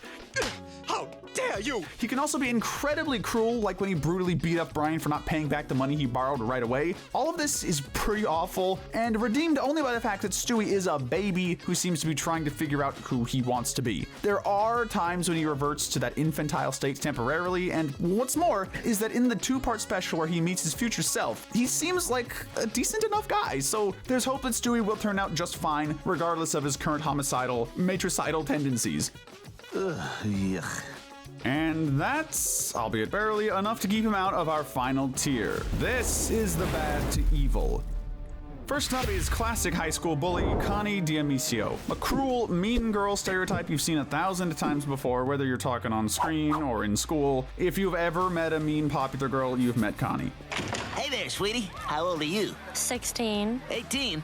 You're first. There really isn't all that much to say about her. While she's implied to have a rough home life and occasionally shows some redemptive qualities, like when she's open-minded about dating Chris because of how sincere he is, Connie's still a bully at her core. She doesn't have any particularly redeeming character traits, but she doesn't really come across as heinous enough to place any lower either. She's not evil, just really mean. From a bully to a victim of bullying turned into a bully, next is Diane's replacement, Joyce Kinney. Being bullied sucks, but does it really justify you becoming a bully yourself? If you ask Joyce Kinney, yes it does. Tom, I think I speak for all of us here at Channel 5 News when I say it's good to have you back here at half your original salary. In order to get revenge on Lois for a cruel, humiliating high school prank, Joyce Kinney decides to humiliate her on live television, shaming her to the entirety of town for her racy past as a porn star. Now, we'll say this much. We get it. Being humiliated that cruelly in front of your entire school is deeply traumatizing, but repeating the cycle doesn't make you any better, especially as a full-grown adult. While we feel for her quite sincerely, we can't exactly excuse her cruel revenge scheme, especially since the two sincerely became friends in their adult years. As much as we'd like to place her higher, next up is Loretta Brown. Cleveland's unfaithful ex-wife is one of Family Guy's least beloved characters, and with good reason.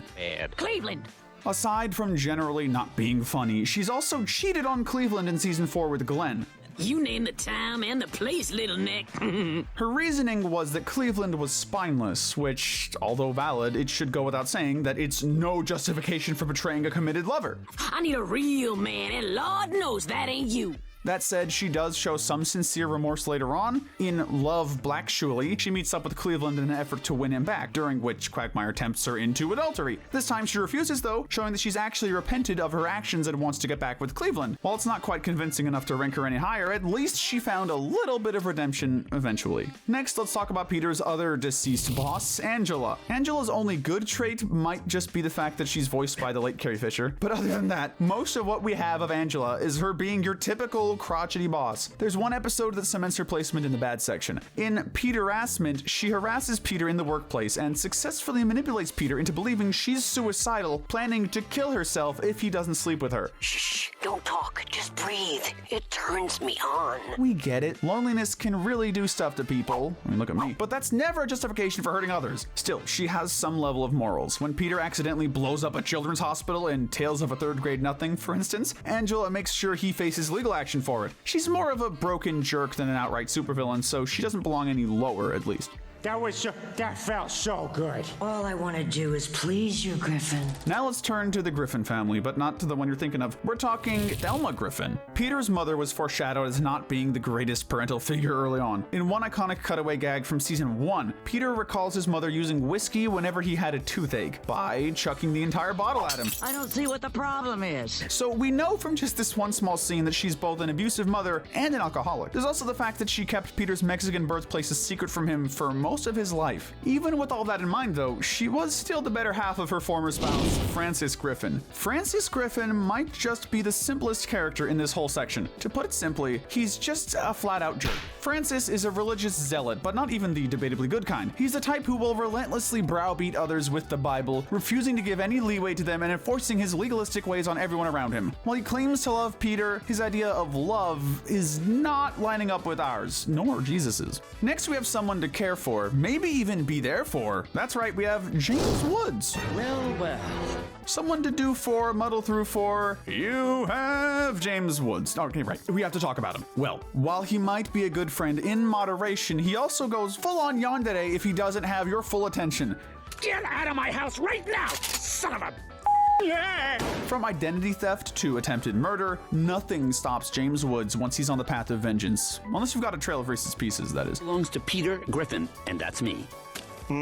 Driver's license, social Unlike many villains, James Woods does redeem himself somewhat, inviting everyone he's wronged to his mansion in And Then There Were Fewer, in a sincere effort to reconcile with them due to his newfound faith. If he'd had more time, we'd give him a more flattering spot, but even so, finding some redemption is worth something, at least. Whoa, jackass ahoy! We now approach Brian Griffin. Of the 3 adults of the Griffin family, we'll give Brian this. While he's been no less corrupted by the later seasons, he's easily the most compassionate of the 3. How do you do it? What's your process? Oh, God, Allison, how do I even answer that? Brian was once the voice of reason for the Griffins, acting as Peter's conscience and slowly growing into his own character. Unfortunately, as time went on, he slowly devolved from an aspiring writer trying to find himself into a pretentious douchebag who mistreats his partners, will do absolutely anything to get laid, no matter how morally depraved. Oh, you know cancer? Oh my God, I thought I smelled cancer. Still want to go back to my place? Sounds great. And will also give a baby herpes for the sole reason that he doesn't want to admit that he has herpes. Yeah, really. Actually, can we talk about that last one? There's a whole episode of this show where the plot is literally Brian gives a baby herpes. Just let that sink in. Tack on his various charges of grooming and not the usual dog kind, assault, and general douchebaggery, and his kinder earlier season's variant can't save him from a low spot. Shame. I mean, honestly, he really used to be a good boy. Oh yeah, and he's also a racist, apparently. I should really pick up that milk now before I forget. Cleveland really put it best. Now we're getting into the real bad guys of Quahog, starting with Babs Pewterschmidt. While she is far less evil than her spouse, don't go thinking that makes Babs innocent. Babs is willing to leave Carter the moment he's down on his luck. When he loses his fortune, she leaves him immediately for another man, only to come crawling back once he gets his fortune back. Honey, we're rich again.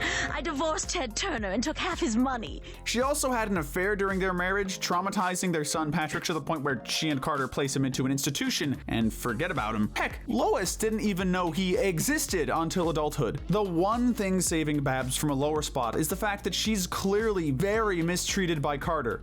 Well, it's not real fur. It's actually made from bald eagle. Which has likely affected her mental health on many levels. It's not enough to redeem her, but enough to make us sympathize with her a little bit. Oh, also, in the season 21 episode, Adoptation, Carter reveals that Babs once tried to put Lois in the oven as a baby. Yeah, that was when we knew to put her down here. The doctor is in. Up next is Dr. Hartman.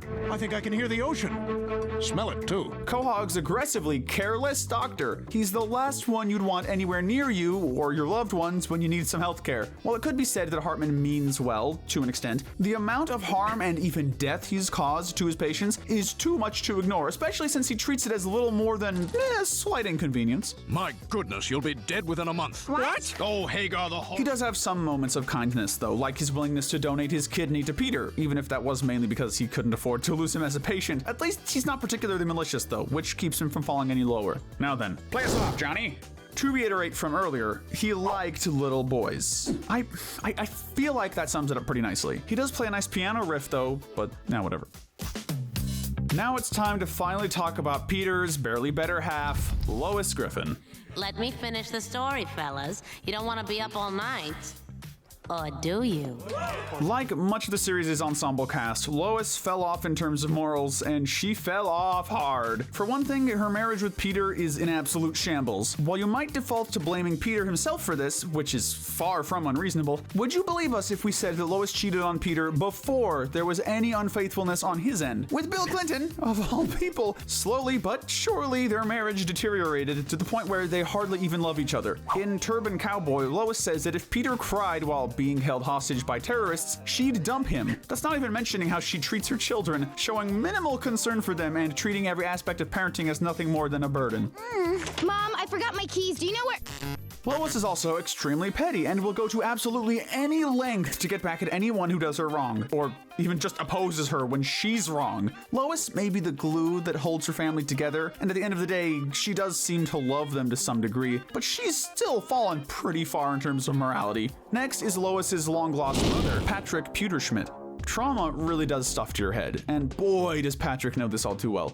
Beat it, kid, your mother's busy. Due to witnessing his mother's affair, Patrick went on a killing spree of every fat person he saw, hence being dubbed the Fat Guy Strangler. He gladly uses Lois to get himself broken out of jail to continue his killing spree, and while he gets a few points for helping track down the killer of Chris's fat camp bunkmates later on, he immediately loses said points when he runs off to presumably continue his favorite hobby of you know what. He's only saved from a lower spot by his insanity plea. Great. Bye, honey. Now for the moment we've all been waiting for. It's time to finally talk about the Family Guy himself, Peter Griffin.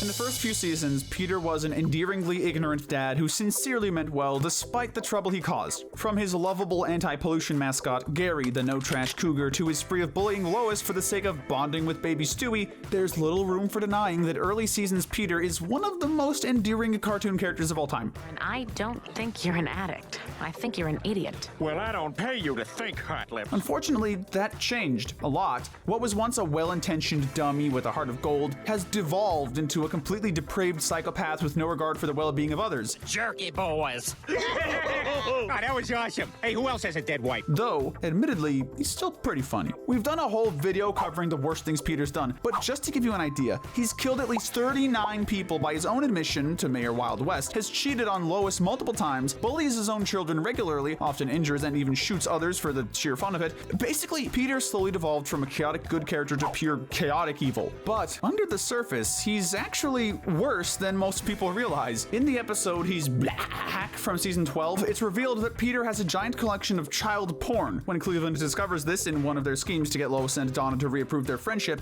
Peter, these are hundreds of naked babies in suggestive situations. I need help.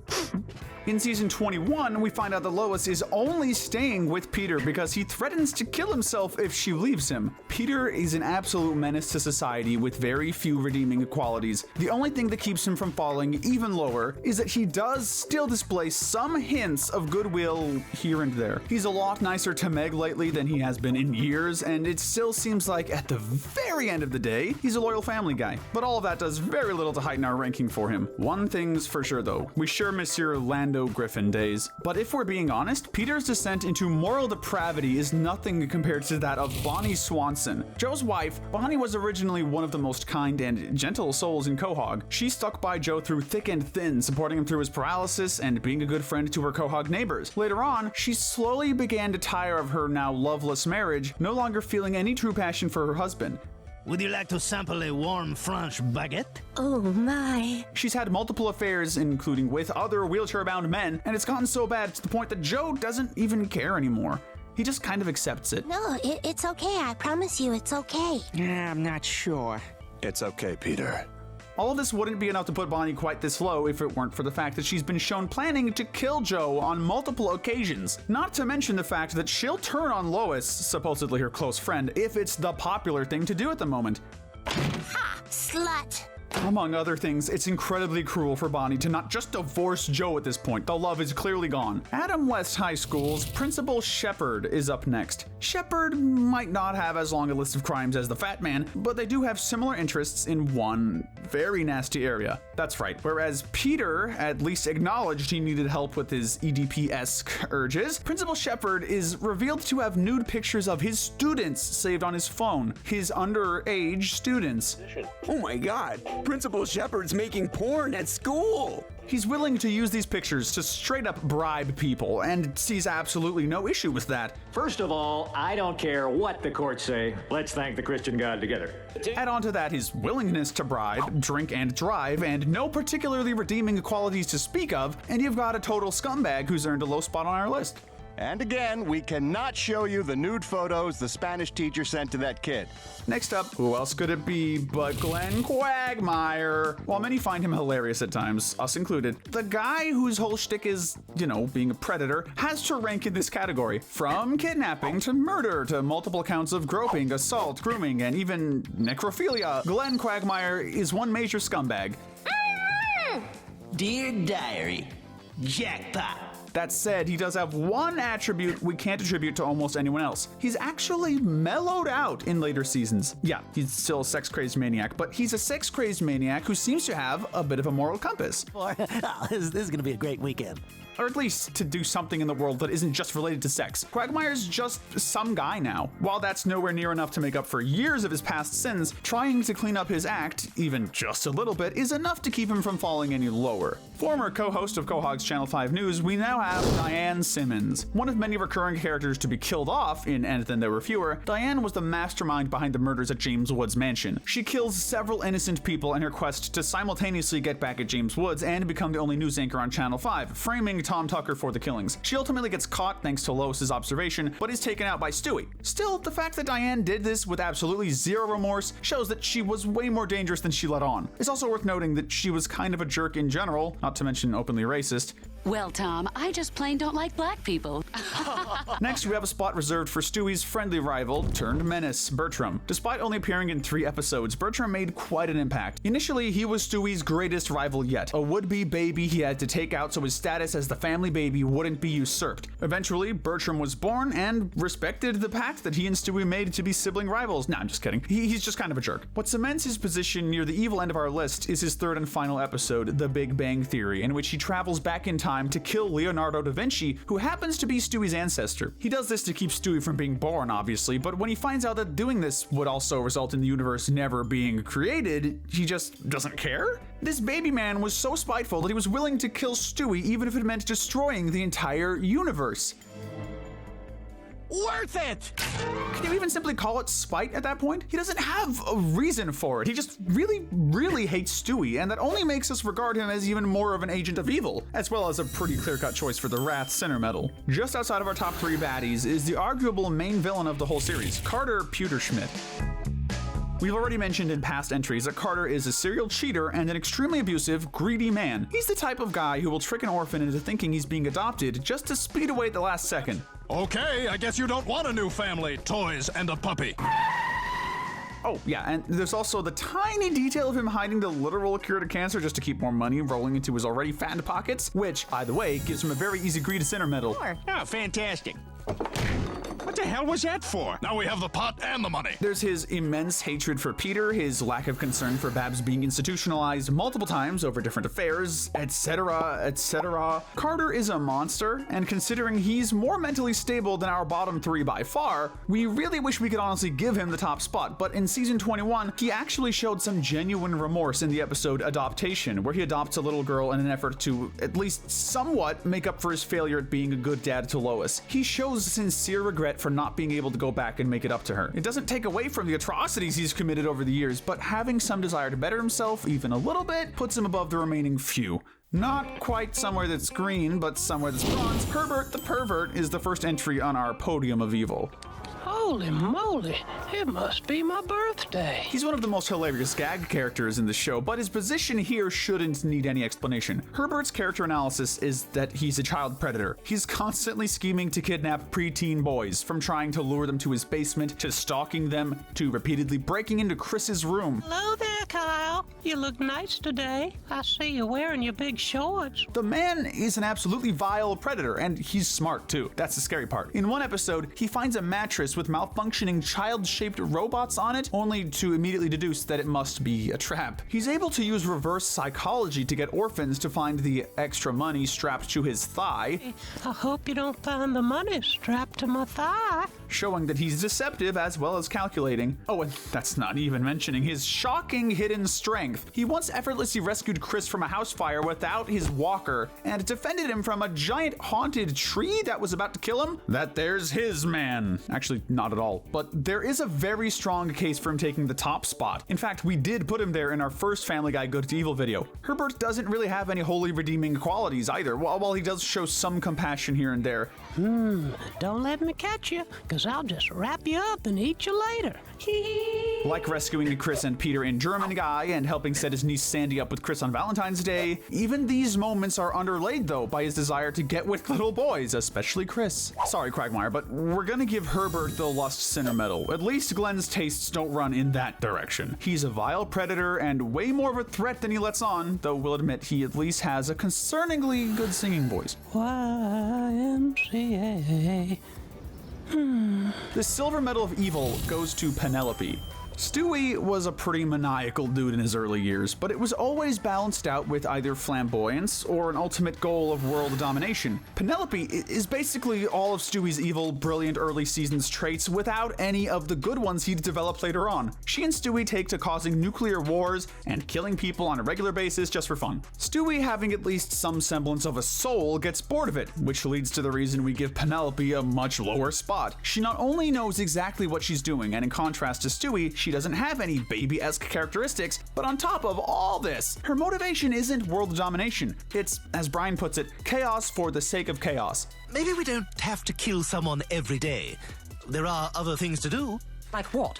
Penelope sees absolutely no reason to do anything that doesn't cause wars, death, destruction, or just some type of pain to others. She may not be as flashy as Herbert nor Carter, but Penelope lacks any redeeming characteristics, and one can only wonder what she's up to now. Bertram was a bad kid, but even he's an absolute saint next to Penelope. Surely nobody could be even worse than her, right? Surely at least not another toddler, right? Right? Think again. We're giving the gold medal of evil to the only character it really could go to, Evil Stewie. No, not seasons 1 to 3-ish Evil Stewie. In the season 9 episode, The Hand That Rocks the Wheelchair, Stewie makes a clone of himself to fight back against the going soft allegations. This clone is a manifestation of all of Stewie's evil ambitions without any of his good traits. Except we said that about Penelope too, right? Well, okay, yeah, Penelope didn't really have any redeeming qualities, but she still somehow seems kinda saintly in comparison. Evil Stewie literally insists on killing people in the most brutal, painful ways possible. He tries to strangle Brian, choke him with his own tail that he just cut off, tries to kill Stewie himself, dismembers and bleeds out the Kool-Aid man, rips an innocent woman in half, and in a deleted scene, noogies a playground bully to death off screen. I don't think we need to go into detail of why that's incredibly sadistic. As for why he's higher than Penelope, well, while Penelope was irredeemably evil, she at least seems to be doing it for fun. Evil Stewie just soullessly enjoys causing as much pain and suffering as possible to everyone around him, seeing nobody as a friend or an enemy, just voodoo dolls to destroy in the most gruesome ways he can. It really makes you appreciate the real Stewie a lot more, huh? This guy wouldn't be caught dead having a sexy party. I don't even want to know what he'd do to those poor girls. Family Guy's been going strong since 1999, and throughout that time, plenty of characters have come and gone, but one of the most iconic characters outside of the Griffin family is good old Glenn Quagmire. Local pervert, comical sex offender, dog hater, and pilot, Quagmire is a character many people love and despise. And one thing is for sure, Quagmire has had a lot of strange relationships, many of which go well past our usual healthy to toxic criteria. I'm Keefinosi with Wicked Binge, and this is Glenn Quagmire Relationships, healthy to toxic to disturbing. First off, we'll be discussing different types of relationships, not simply the romantic or intimate ones. Secondly, as the title suggests, Glenn has very few healthy relationships, and toxic is not really a way we describe most of his relationships on this list. So we'll be skipping the gray area altogether. So in a way, toxic is kind of Quagmire's average, where the furthest end of our spectrum will be reserved for his relationships that are downright dark, disgusting, or illegal. So just a heads up, in case anyone is uncomfortable with the discussion of those things. There aren't very many, but we're starting out by talking about our best relationships. These are the healthy. Taking our gold medal of health is Quagmire and Brenda. Brenda is Quagmire's younger sister who's appeared in a couple episodes. Initially in the season 8 episode, Jerome is the New Black. In this episode, she comes to stay at Glenn's house because she's being beaten by her fiancé Jeff. Quagmire clearly cares for his younger sister and will do just about anything for her, such as in the entirety of Season 10's Screams of Silence, the story of Brenda Q. In this episode, which is Brenda's most major appearance, we see the full extent of Jeff's abuse. Quagmire tries his hardest to solve this problem in a peaceful way, trying to convince Brenda to leave him. This doesn't work, so Quagmire jumps to murdering Jeff to save his sister. It's no surprise they rank here, although it may be odd to start out our healthy section with a relationship that resulted in murder, but it's Family Guy, and there aren't many people you'd murder another man for, so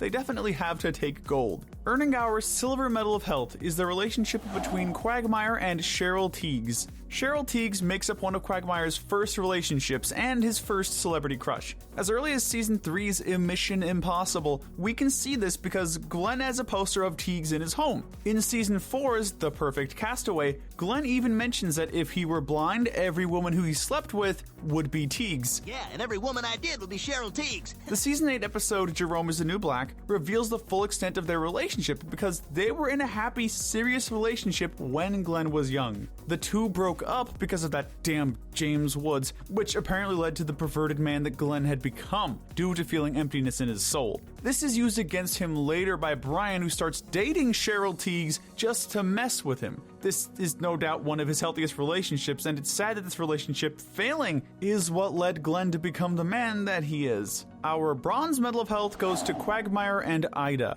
Ida's first appearance in the Season 8 episode, Quagmire's Dad, is where she comes to Quahog to be honored for her military service. This is also when she gets her sex change to become a her and fully embraces her true self. Quagmire is initially grossed out and against this, but after a while he manages to accept her and love her once more. Ida does embarrass Quagmire at times, talking about her operation or when she was sleeping with Brian, but she tries her hardest to be by Glenn's side, and he tries his best as well. Later episodes such as Season 12's Quagmire's Quagmire show that she will go to the ends of the earth to find her son, and Season 16's The Unkindest Cut ends with Ida giving Glenn her old equipment after Glenn gets his bitten off by a shark. Next up on our list is the relationship between Quagmire and the guys. Quagmire has been friends with Peter and Cleveland for a long time and became quick friends with Joe since his first appearance. Ever since then, this group has done many things. Even after Cleveland left the group for his own show, they care about each other, such as in Season 13's episode #JLo, where they stop Joe from jumping off of Niagara Falls because they care about him that much. Sure, they're great friends. They drink together all the time and have been since Season 1. Some episodes such as Season 10's Forget-Me-Not show that they would still be friends with amnesia, showing that they really are good friends.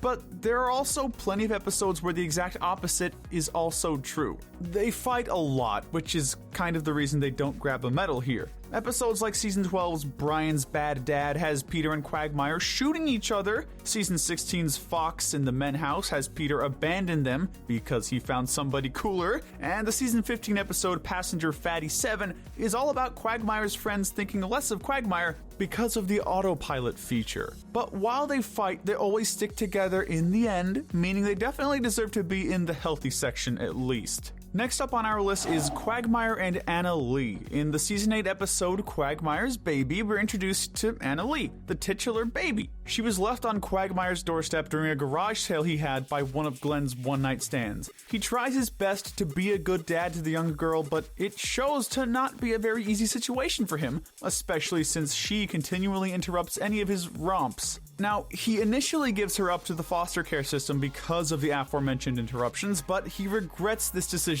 He even tries to get her back, but realizes she's happy with her new family, so he doesn't get in the way of that happiness. Up next on our list is Quagmire and Sujin. Sujin appears in the Season 14 episode Candy Quahog Marshmallow. It turns out that she and Quagmire had dated long ago when he was in Korea as part of a romantic soap opera. The two fell in love while working on the show, and they seemed to be quite loving, especially compared to some of Quagmire's other relationships, as he isn't just using her for relief. He was even willing to throw away his old life to live with her and her cats, showing he really cared for her. Obviously, this doesn't work out because Glenn finds out that her entire family would be living in close quarters to them, and he doesn't want to deal with that. But all in all, this is one of his best relationships overall, hence the placement. Rounding out the healthy section of our list, we've got Quagmire and Courtney. This one is going to sound pretty bad on paper, but we have to remember this is Family Guy logic. Courtney's from the Season 17 episode No Giggity, No Doubt, where Glenn meets her at a high school prom. Now, Glenn makes sure to ask her how old she is, and she confirms she's 18. But before anything happens, Glenn finds out that they're related, and after this point, he switches to trying to be a good father. This starts with him offering for her to live with him at his house, and changes quite a lot since he takes the dad thing very seriously. Now, we get into the meat and potatoes of this list. These are the toxic relationships. Starting off the toxic section of our list is the relationship between Quagmire and Lois. This has been explored in a multitude of episodes, most recently in Season 20's The Lois Quagmire. Quagmire has been heavily interested in Lois for a long time, despite her and Peter having been married for quite a long time. Glenn is shown to be attracted to her, spying on her at times and hitting on her at others. Now, he tells Brian in one episode that he's only really attracted to her body, to show that he's better than him because he's honest. But despite this, on multiple occasions, Lois and Quagmire get together in one way or another. The Season 8 episode Big Man on Hippocampus has the two get together when Peter has amnesia, and he's shown to be quite good for her. In another episode that takes place in an alternate timeline, Season 5's finale Meet the Quagmires shows that if Peter and Lois hadn't gotten together, she would have married Quagmire. The next relationship on our list is between Quagmire and Carrie. This comes from the Season 20 episode Must Love Dogs. Quagmire meets Carrie when she and her niece come to his house while trick-or-treating. This leads to Quagmire and Carrie hitting it off, and they do seem to care about each other until Glenn learns that she loves dogs. As we know, Glenn doesn't particularly like dogs, so he ends up repeatedly lying to her to try and get with her. For a dog? And what's your return policy, is it? This leads to him proposing to her through Brian, and having to deal with her intense amount of dogs and the problems that arise from that. The next relationship on our list is between Quagmire and Loretta. The entirety of this relationship is explored in Season 4's The Cleveland-Loretta Quagmire, where Loretta, Cleveland's wife, sleeps with Glenn. It's said that this happens because Cleveland's generally emotionless personality doesn't excite Loretta anymore, so she instead gets with Glenn. This obviously doesn't last long, as many of Glenn's relationships fall apart similarly, but this relationship is predicated on the betrayal of a friendship, even though Glenn does feel bad about this, so we have a very hard time placing this relationship. Hopefully this fits the general vibe we're looking at. Up next, we've got Quagmire and Monica, a relationship from the Season 17 episode Island Adventure. Monica is a middle-aged woman that Glenn has quite a lot of trouble getting with. He keeps getting shot down by her, leading to him going to Lois for advice, which he uses. However, he very quickly disregards her to get with other women, which Lois gets angry about. This is a very short situation, but the fact that he just tosses her aside, while not a surprise, definitely ranks them here. Iconic for all the wrong reasons, the next relationship we need to talk about is Quagmire and Brian. Quagmire and Brian initially seemed to be quite good friends due to Brian being Peter's dog, but as of Season 8, and our favorite episode to talk about apparently, Jerome is the New Black, it's shown that Glenn hates Brian.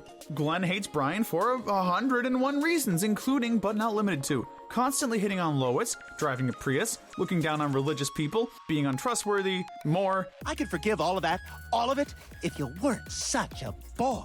While initially not despising Quagmire, this hatred became mutual, and episodes like Teagues for Two from Season 9 showed that Brian is willing to date Cheryl Teagues just to mess with Quagmire, and the aforementioned Season 8 episode Quagmire's Dad has Quagmire brutally assault and attack Brian for having relations with Ida.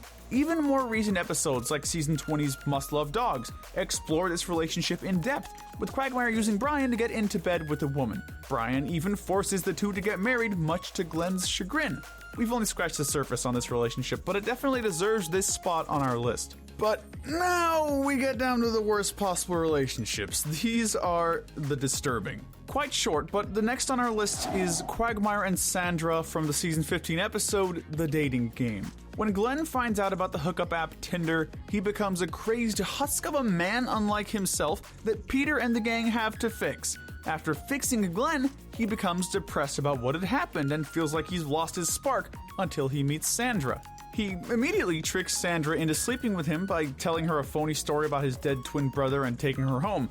And like many of Quagmire's other conquests, being based on trickery, we can't in good conscience rank this situation any higher. One of Glenn's few marriages, Quagmire and Charmise, is next on our list. In the Season 11 episode, The Giggity Wife, Quagmire accidentally marries Charmise, a lady of the night, while he's drunk.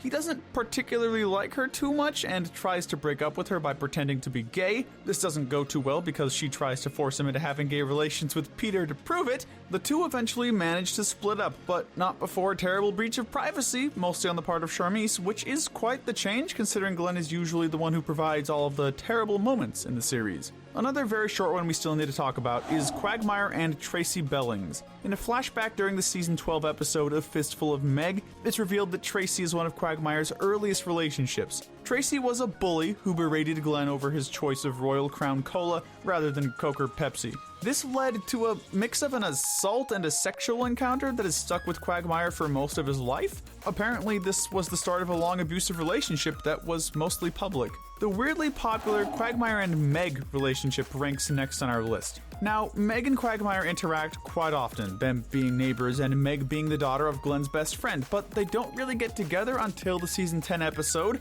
Quagmire and Meg. This is a very weird relationship, because despite how they are in every other episode, the Quagmire and Meg episode throws everything out the window. It's obvious throughout the episode that he is not only doing it exclusively to sleep with her, but it's also obvious that he's manipulating her throughout the episode to try and get in her pants. This is disturbing because not only did she just turn 18, but she's the daughter of, again, his best friend, and Quagmire's likely known her since she was a baby.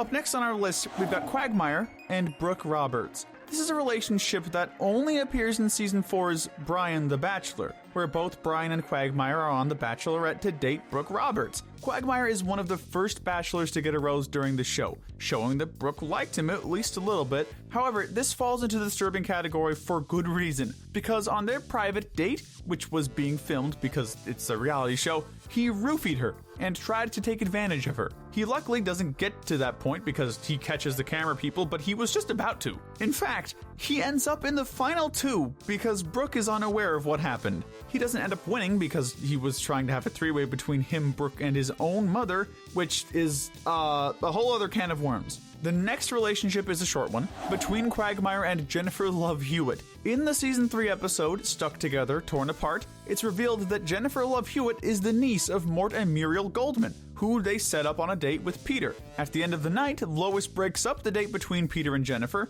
and she goes to get drinks. Jennifer is subsequently drugged by Quagmire via the use of a roofie colada, which she orders on most dates, apparently. Now, we don't see what happens past this, but it's pretty easy to figure out. Bagging the bronze medal of disturbing is the relationship between Quagmire and Kira. These two are shown together very briefly in the Season 13 episode Quagmire's Mom. Kira is a girl that Glenn meets at Peter's party, who he almost immediately takes home to sleep with when Lois arrives. It turns out that Kira was only 17, meaning she was underage, despite saying that she was 23. This leads to Quagmire getting arrested, although he still sends pictures of the deeds to Joe and his friends, which is a whole other crime in of itself. He was even sentenced as guilty and would have gone to prison if not for his mother. Stealing our silver medal of disturbing is Quagmire and Joan. Joan first appears in the Season 4 episode, I Take Thee, Quagmire. Peter wins Wheel of Fortune and Joan is the maid he got from the show. She meets Quagmire and the two fall in love. This is one of the few times where Quagmire seems to actively love someone instead of being the personification of our lust medal. Not too long after he proposes to Joan and the two get legally married, and while they seem happy at first, Glenn very quickly falls back into his lustful ways and tries to divorce her, which leads to her threatening to murder Quagmire and then kill herself. Quagmire then tries to fake his death multiple times and only stops when Joan accidentally kills herself by touching Death's arm. Disturbingly, he then asks Death to leave the body behind for 5 minutes, supposedly for him to do things with. So this relationship is pretty much on another level as far as being screwed up. Finally grabbing the gold medal of disturbing relationships is Quagmire and Sonia. In the Season 12 episode Quagmire's Quagmire, we're introduced to Sonia. Glenn meets Sonia when he goes to return a laptop that has stopped functioning. It turns out that she is just as lustful as he is. The two initially hit it off due to being so similar, but it very quickly goes south after this. Sonia drugs him to make sure she can sleep with him on their first night, and Glenn initially thinks he's in love with her because of this. Sonia slowly becomes worse and worse though, humiliating him at every turn and even kidnapping him. She even attempts to shoot Joe when they try to save Quagmire. As the episode's title implies, Sonia ends up being just as disturbing as Quagmire himself. The town of Quahog, Rhode Island is home to one of the most popular and unruly casts of animated characters ever put on the small screen. While we as an audience love them and their hijinks, it would not be too harsh to say that the characters of Family Guy are some of the meanest and most self-centered people in all of cartoons, even by the standards of adult animation. So, what would happen if we took this off-color roster of men, women, and giant chicken into the throes of a Squid Game competition? Who will fall? Who will prevail? Whatever the outcome, we know for sure that it's going to be a freaking sweet one. I'm Keefe Inosi with Wicked Binge, and this is which Family Guy character would win Squid Game. You're probably well aware of the rules by now, but if you aren't, let's make this quick. In this edition of Squid Game, all characters will enter the competition with no special weapons, abilities, nor anything that could give them an unfair advantage over their opponents. We'll also only be looking at characters who originated from the Family Guy series. Characters from shows like The Cleveland Show and American Dad will not be included. But onto who will be included. Today's Squid Game will feature 25 players, including Peter, Lois, Chris, Meg, Stewie, Brian, Joe, Cleveland, Quagmire, Ernie, Consuela, Mayor West, Seamus, Dr. Hartman, Mort, Herbert, Herbert, Tom Tucker, Diane Simmons, the Evil Monkey, Carl, Bonnie, Bertram, Jillian Carter, and Kevin Swanson. With the rules set and the players introduced, let's start things off with the first game of the day, Red Light, Green Light. Red Light, Green Light is one of the most iconic games we featured in the Netflix series, and it's also one of the easiest to explain. Each player must make their way through a course before time runs out. Along the way, they'll have to listen closely for orders to stop. Failing to do either one of these will result in instant death. Thankfully, all the player needs to survive this game are keen ears and a fast pair of feet. Both Stewie and Bertram would pass this game with little trouble.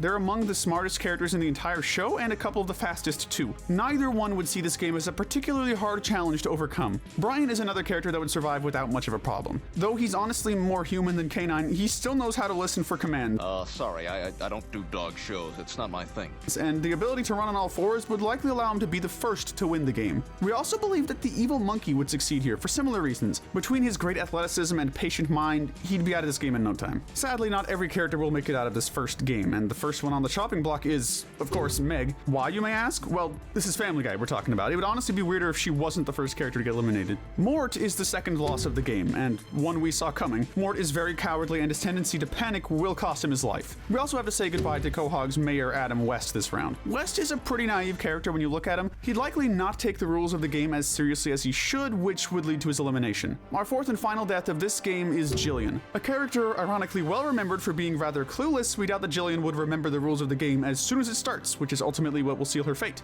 Hey, Oogie! The first game is down, but we've still got several more to go. Up next is a game that's both bitter and sweet, the Honeycomb Challenge. In this game, patience and steadiness are more important than anything. At the beginning of the game, each player is given a cookie, and they need to carve out a predetermined shape without breaking the treat. Steadiness will be handy in making sure the pieces come out intact, and patience is necessary for helping players prevent any sudden mistakes. While he's far from the brightest kid, Chris Griffin is a character we think would surprise players here. He's shown multiple times throughout the show that he's a pretty good artist, so he'd be up to the challenge the game presents. Though he's not an artist, Quagmire also possesses a set of skills that would prove invaluable in this game. If he's capable of piloting planes, it seems safe to say that he has what it takes to win here. Another surprise winner for this round is Seamus. Yes, he doesn't have hands, but he can indeed draw. And if he's patient enough to learn how to draw without hands, he'd have no problem bringing that same level of patience to this game. Last up is the most understandable pick of this challenge, Dr. Hartman. A doctor who's always fiddling around with tools and equipment, Hartman would feel right at home operating on this delicacy. In regards to the losers of this game, there isn't a clearer one than Peter Griffin himself. Peter is extremely impatient in just about every aspect of his life. Unfortunately for him, this is what will lead to his defeat. For similar reasons, Tom Tucker also bows out at this stage of the game. He also suffers from a lack of patience, and nothing in the show so far indicates that his hands are all that steady. In a game where both of these attributes are key, he has neither of them. His name is Cleveland Brown, and he's the last elimination of the Honeycomb Challenge. Another character who is easily frustrated, Cleveland's slower pace would only carry him so far in this one. That's nice mentality. We take a break now from the games for another pivotal part of the competition. That's right, it's time to discuss the Midnight Brawl. Taking place between the second and third games, the scenario here is as simple as it sounds. A brawl takes place when the players are supposed to be sleeping, and it leads to great bloodshed. To survive a brutal moment like this, players can focus on taking out their competitors, creating alliances with stronger contestants, or they can hide out and wait for the carnage to subside. Realistically, most Family Guy characters would have little trouble tackling other players. They're always getting into fights and scuffles with each other, so it would hardly be out of character for anyone here. There are a few that would succeed exceptionally well, however. Lois and the giant chicken, whose name is Ernie by the way, have gotten into numerous fights throughout the show and would be able to defend themselves excellently here. Lois, in particular, received martial arts training in one episode, which would greatly help her out here. Both Joe Swanson and his son Kevin are police and military personnel respectively, so they would have a level of skill few others would have. While Family Guy has a lot of brawlers, the show also features plenty of schemers. Characters like Stewie and Bertram, and even Channel 5 news anchor Diane Simmons are great at manipulating others for personal gain. These three would probably team up with the more physical players and pick off others that could pose a threat to them. Although Family Guy might have plenty of good fighters, there are a few that will come up short. One that immediately comes to mind is Seamus. He's quite literally a man with wooden arms and legs. He's a walking target for just about every other player, and we imagine he wouldn't last long during the ordeal. Even though he's called the Evil Monkey, we feel this character is far too nice and polite to try and take out any of the other players. This is a great chance for us to start over. He would probably be taken out by a gang of other players, ending his time in the Squid Games. brawls. The Midnight Brawl will also see the end of the cashier Carl, a character who is lazier than most. He's one of the few left standing who has little combat experience, making his elimination a no-brainer. The last to fall during the brawl is Bonnie. Like Carl, Bonnie is not a character who's prone to fighting like a lot of the other characters are. This makes her noticeably weaker than most others and an easy target for them. 11 are gone so far, but we still have 14 players left standing. The next game they will have to survive is a classic bout of Tug of War. Tug of War doesn't really need an explanation, but we do want to make it clear that we'll be looking at this game a bit differently from how it's presented in the show. Rather than splitting the characters into distinct groups, we'll be judging each character's chances at survival based on two elements: strength and a willingness to work with others. Poor strength and a self-centered attitude will only lead to disaster here, so it's incredibly important to have both of these areas covered, or at least one of them, extremely well. Family Guy characters tend to act on their own interests, but there in fact are a few characters who will gladly help others. Both Kevin and his father Joe are no strangers to saving lives, and they're easily among the strongest characters left standing. Even Joe, who is wheelchair-bound, would get out of this game alive. Although he's more of an antagonist than anything else, Ernie the Giant Chicken has been shown to have a softer side. Couple that with his good physique, and this chicken is a recipe for victory. When it comes to the characters who will surely be eliminated here, few seem as obvious as Carter Pewterschmidt. He's easily the most selfish character in the entire show, and his self-interest will cost him greatly in the end. We go to a local orphanage, pick out a kid, fill out all the paperwork,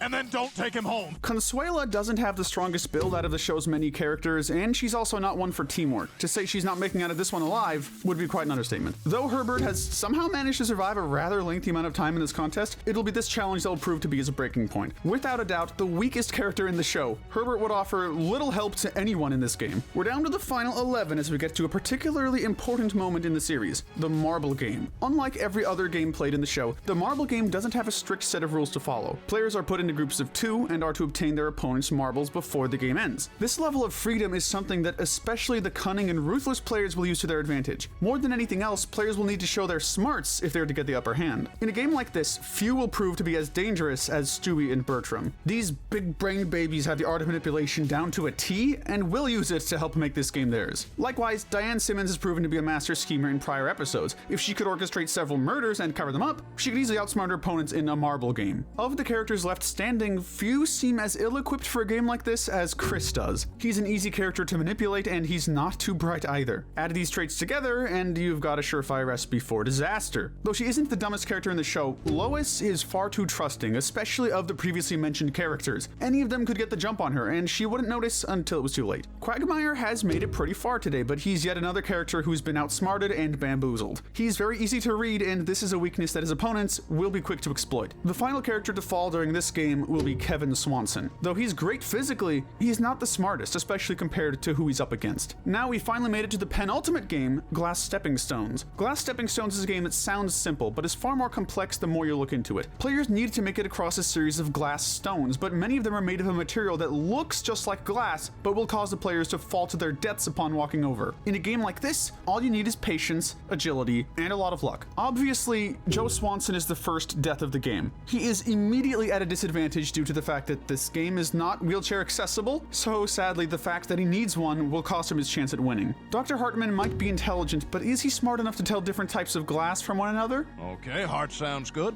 Probably not, and it's that which leads to his elimination. Diane Simmons is also a great mind, but she also has a giant ego. We imagine that she'd be one of the first to try and brave the stones, only to fall a few steps in. Both Brian and Ernie would fall for similar reasons. Being that they're animals, it's unlikely that they'd be as well coordinated as the other players, meaning that they'd probably trip up sooner rather than later. But real quick, before we get to our last entry, if you're enjoying this video, do us a huge favor and hit that subscribe button and notification bell. We ask because we'd really appreciate the help getting to our next milestone, and we have lots more videos we'd love to share with you. Thanks so much. 2 remain as we jump into the big finale, The Squid Game. While this is named after a classic children's game, the way we'll be looking at this will be more akin to how it's presented in the Netflix series. It's a bloody and brutal battle to the end between 2 players, and in the end, only one will be left standing. The Squid Game will be fought between our last 2 players, Stewie and Bertram. Both of these characters are very much alike, so we have a pretty fair match when you really look at it. Stewie and Bertram are both highly intelligent, skilled fighters, and even have prior experience dealing with each other. While that is of great benefit, for one player, that will sadly be a major hindrance. The character who will be hurt more by that fact is Bertram. You see, while they have indeed fought on numerous occasions, Bertram has pretty much always lost these conflicts. A later appearance even featured Stewie killing Bertram for good, so it seems to be pretty clear who would win here. Even if you get past these facts, Stewie has dealt with way worse things than Bertram. He's been on tons and tons of crazy adventures, so Bertram would be a walk in the park by comparison. Sorry, Bertram, but it looks like there's only room in Quahog for one evil baby. The winner of this Squid Game is Stewie Griffin, thanks to his prior experience in dealing with his opponent and the sheer amount of more intense conflicts that he's dealt with. But let us know in the comment section if you agree with our winner, and tell us what we should cover next. Remember to hit that notification bell and binge more of our videos, but most importantly, stay wicked. Stop trying to be my dad, you fraud!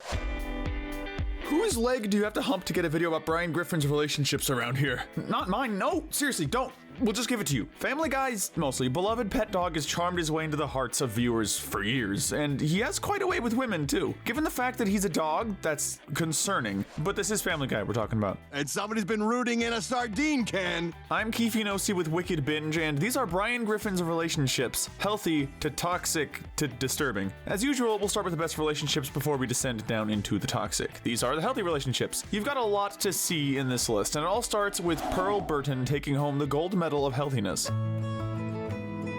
Appearing in Brian Wallows and Peter's Swallows, one of the most beloved Family Guy episodes, Pearl is a bitter and spiteful old shut-in Brian meets through a mandatory elderly outreach program. Initially, Brian ends up berating and bailing on her due to her mistreatment of him, but he soon discovers that she was once an American jingle singer who dreamed of bigger things, yet never could shake the reputation of her jingles, with her listeners clamoring for her to sing them during her passionate opera performances. Brian has more sympathy for her after this, reaching out to her again and even stopping her from taking her own life. He starts to spend time with her outside of work, listening to her sing and enjoying dinners together. He encourages her via song to leave her house for the first time in 30 years to finally see the world, but she's sadly hit by a truck as soon as she commits to doing so. In a bittersweet conclusion, Brian uses a virtual reality helmet to show her what life could have been had the two been able to spend the rest of it together. We thought initially of taking points away from this relationship for how strained it started out, but we honestly can't blame either of them too much given that Pearl was incredibly forlorn and bitter, and Brian was being mistreated by her pretty badly. What is this, diarrhea soup? The end product was nonetheless sweet and maybe the most genuinely kind and heartfelt we've seen Brian have. There's not a trace of the superficiality he'd develop later in the series. He genuinely falls in love with a broken woman, gives her what she herself calls the best days of her life, and wants to show her that the world is not as bitter and hopeless as she thinks it is. This may be a surprising choice, but we're giving the silver medal of healthiness to Ida Davis. Ida is best known for being Glenn Quagmire's father turned transgender mother, and for the infamous hookup she had with Brian in the episode Quagmire's dad. Oh my God!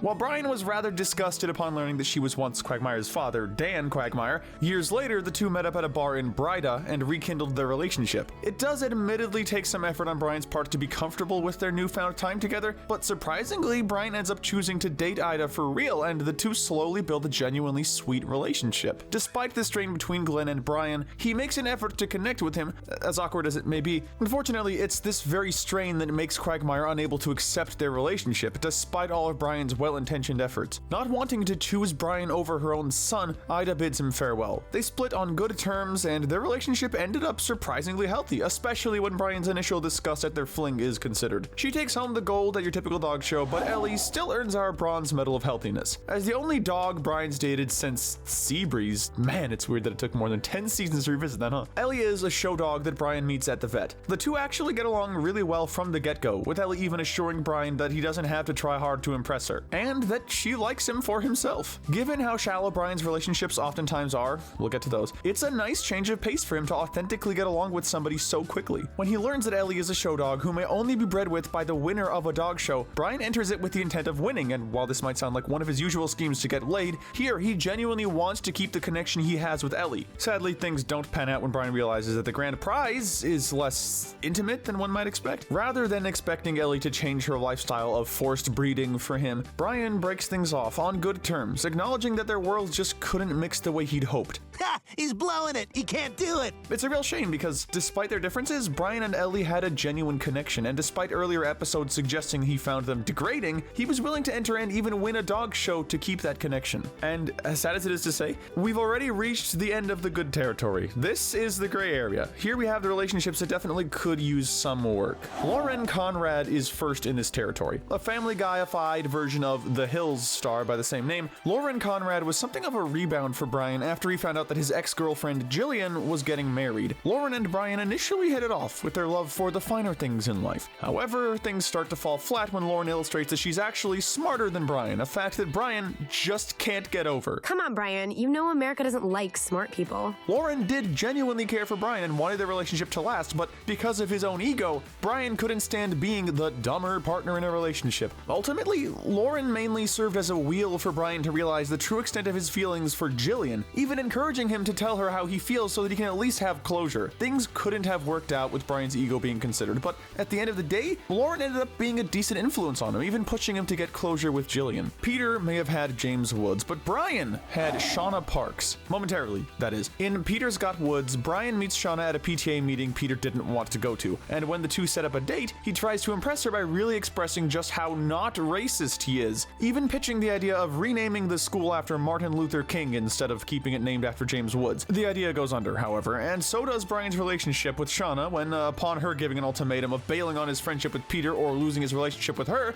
he naturally chooses the latter. We can't quite call this relationship toxic, since Shauna at least had the decency to tell Brian she wasn't okay with his friendship with Peter, and Brian wasn't willing to dump his best friend of many years for a woman he hardly knew. It might not have worked out, but things definitely could have been a lot worse on both ends, leaving this relationship on the lighter end of Brian's failed flings. Next up, we take a trip to India to see Padma. Sounds ridiculous and impulsive, right? Yeah, well, we agree. And it's exactly what Brian does in Road to India. He falls in love with an Indian woman named Padma he speaks to on tech support. Yes, you heard that right. He's so madly in love with this woman he barely knows that he travels across the globe to meet her. This would be incredibly creepy, but Padma actually reciprocates Brian's feelings for her. With Brian's influence, she's able to escape from an arranged marriage to a man she doesn't love, but unfortunately she loses interest in Brian when she realizes that he knows nothing about her culture and that the two have little in common. Alright, we know you've all been waiting for this, so let's get into the toxic relationships, and unsurprisingly, there are many of them. Brooke Roberts is an interesting case. When Brian goes on The Bachelorette, he starts out extremely cynical towards the show, until he falls in love with Brooke, the Bachelorette in question. The show becomes all too real to Brian, as does his relationship with her, in his mind, that is, even after the show ends and she assures Brian that it was all just for the cameras. Well, it was great working with you, Brian. Good luck. He continues to try and reach her to the point where he ends up having an answering machine thrown at him when he tries to serenade her. Their time on the show may have been nice, but it wasn't a real relationship, save for in Brian's mind. For a connection that never even existed on the ladies' end, it led to Brian becoming a full-on stalker until he finally took the hint that she wanted nothing to do with him. Up next is Brandy. Yes, really. After criticizing the Griffins for purchasing her, Brian becomes a total hypocrite, betraying his own advice that they've become too dependent upon technology to not only start using Brandy, but to start dating her. Brandy subsequently uses Brian's newfound love to sell him numerous products, which are charged to his best friend Peter's card, by the way. And later on, when the two run off together, she flat out bails on him after they have a fight. We're not sure what's sadder, the fact that Brian was willing to abandon and mistreat his family over falling in love with an off-brand Alexa, or the fact that he couldn't even maintain a relationship with a literal computer. Either way, this is one of Brian's most pathetic relationships to date. Rita's silver doesn't quite reach our silver medal, which would have been hilarious, but she still makes for one of Brian's less desirable relationships. In the episode Brian's Got a Brand New Bag, Brian meets Rita through getting stood up by her promiscuous daughter. He decides to not waste his evening, instead taking out Rita, and the two hit it off and begin a relatively healthy relationship. Brian even ends up standing up for her when the Griffin family berates her over Brian dating someone so much older, even proposing to her. Come on, you're only 50, you heard me. Will you marry me? Unfortunately, Brian's own superficiality starts to rear its ugly head when he ends up cheating on her with a much younger woman, feeling trapped by the engagement. To his credit, he does come clean with Rita and apologizes to her, but understandably, Rita dumps him for his unfaithfulness. Okay, this might seem like a really weird choice to be in the toxic category, but next up is Seabreeze Pewterschmidt. Carter's prized race dog, Seabreeze is an incredibly skilled runner who's made Carter a ludicrous amount of money over the years. Brian falls for her instantly, and due to being,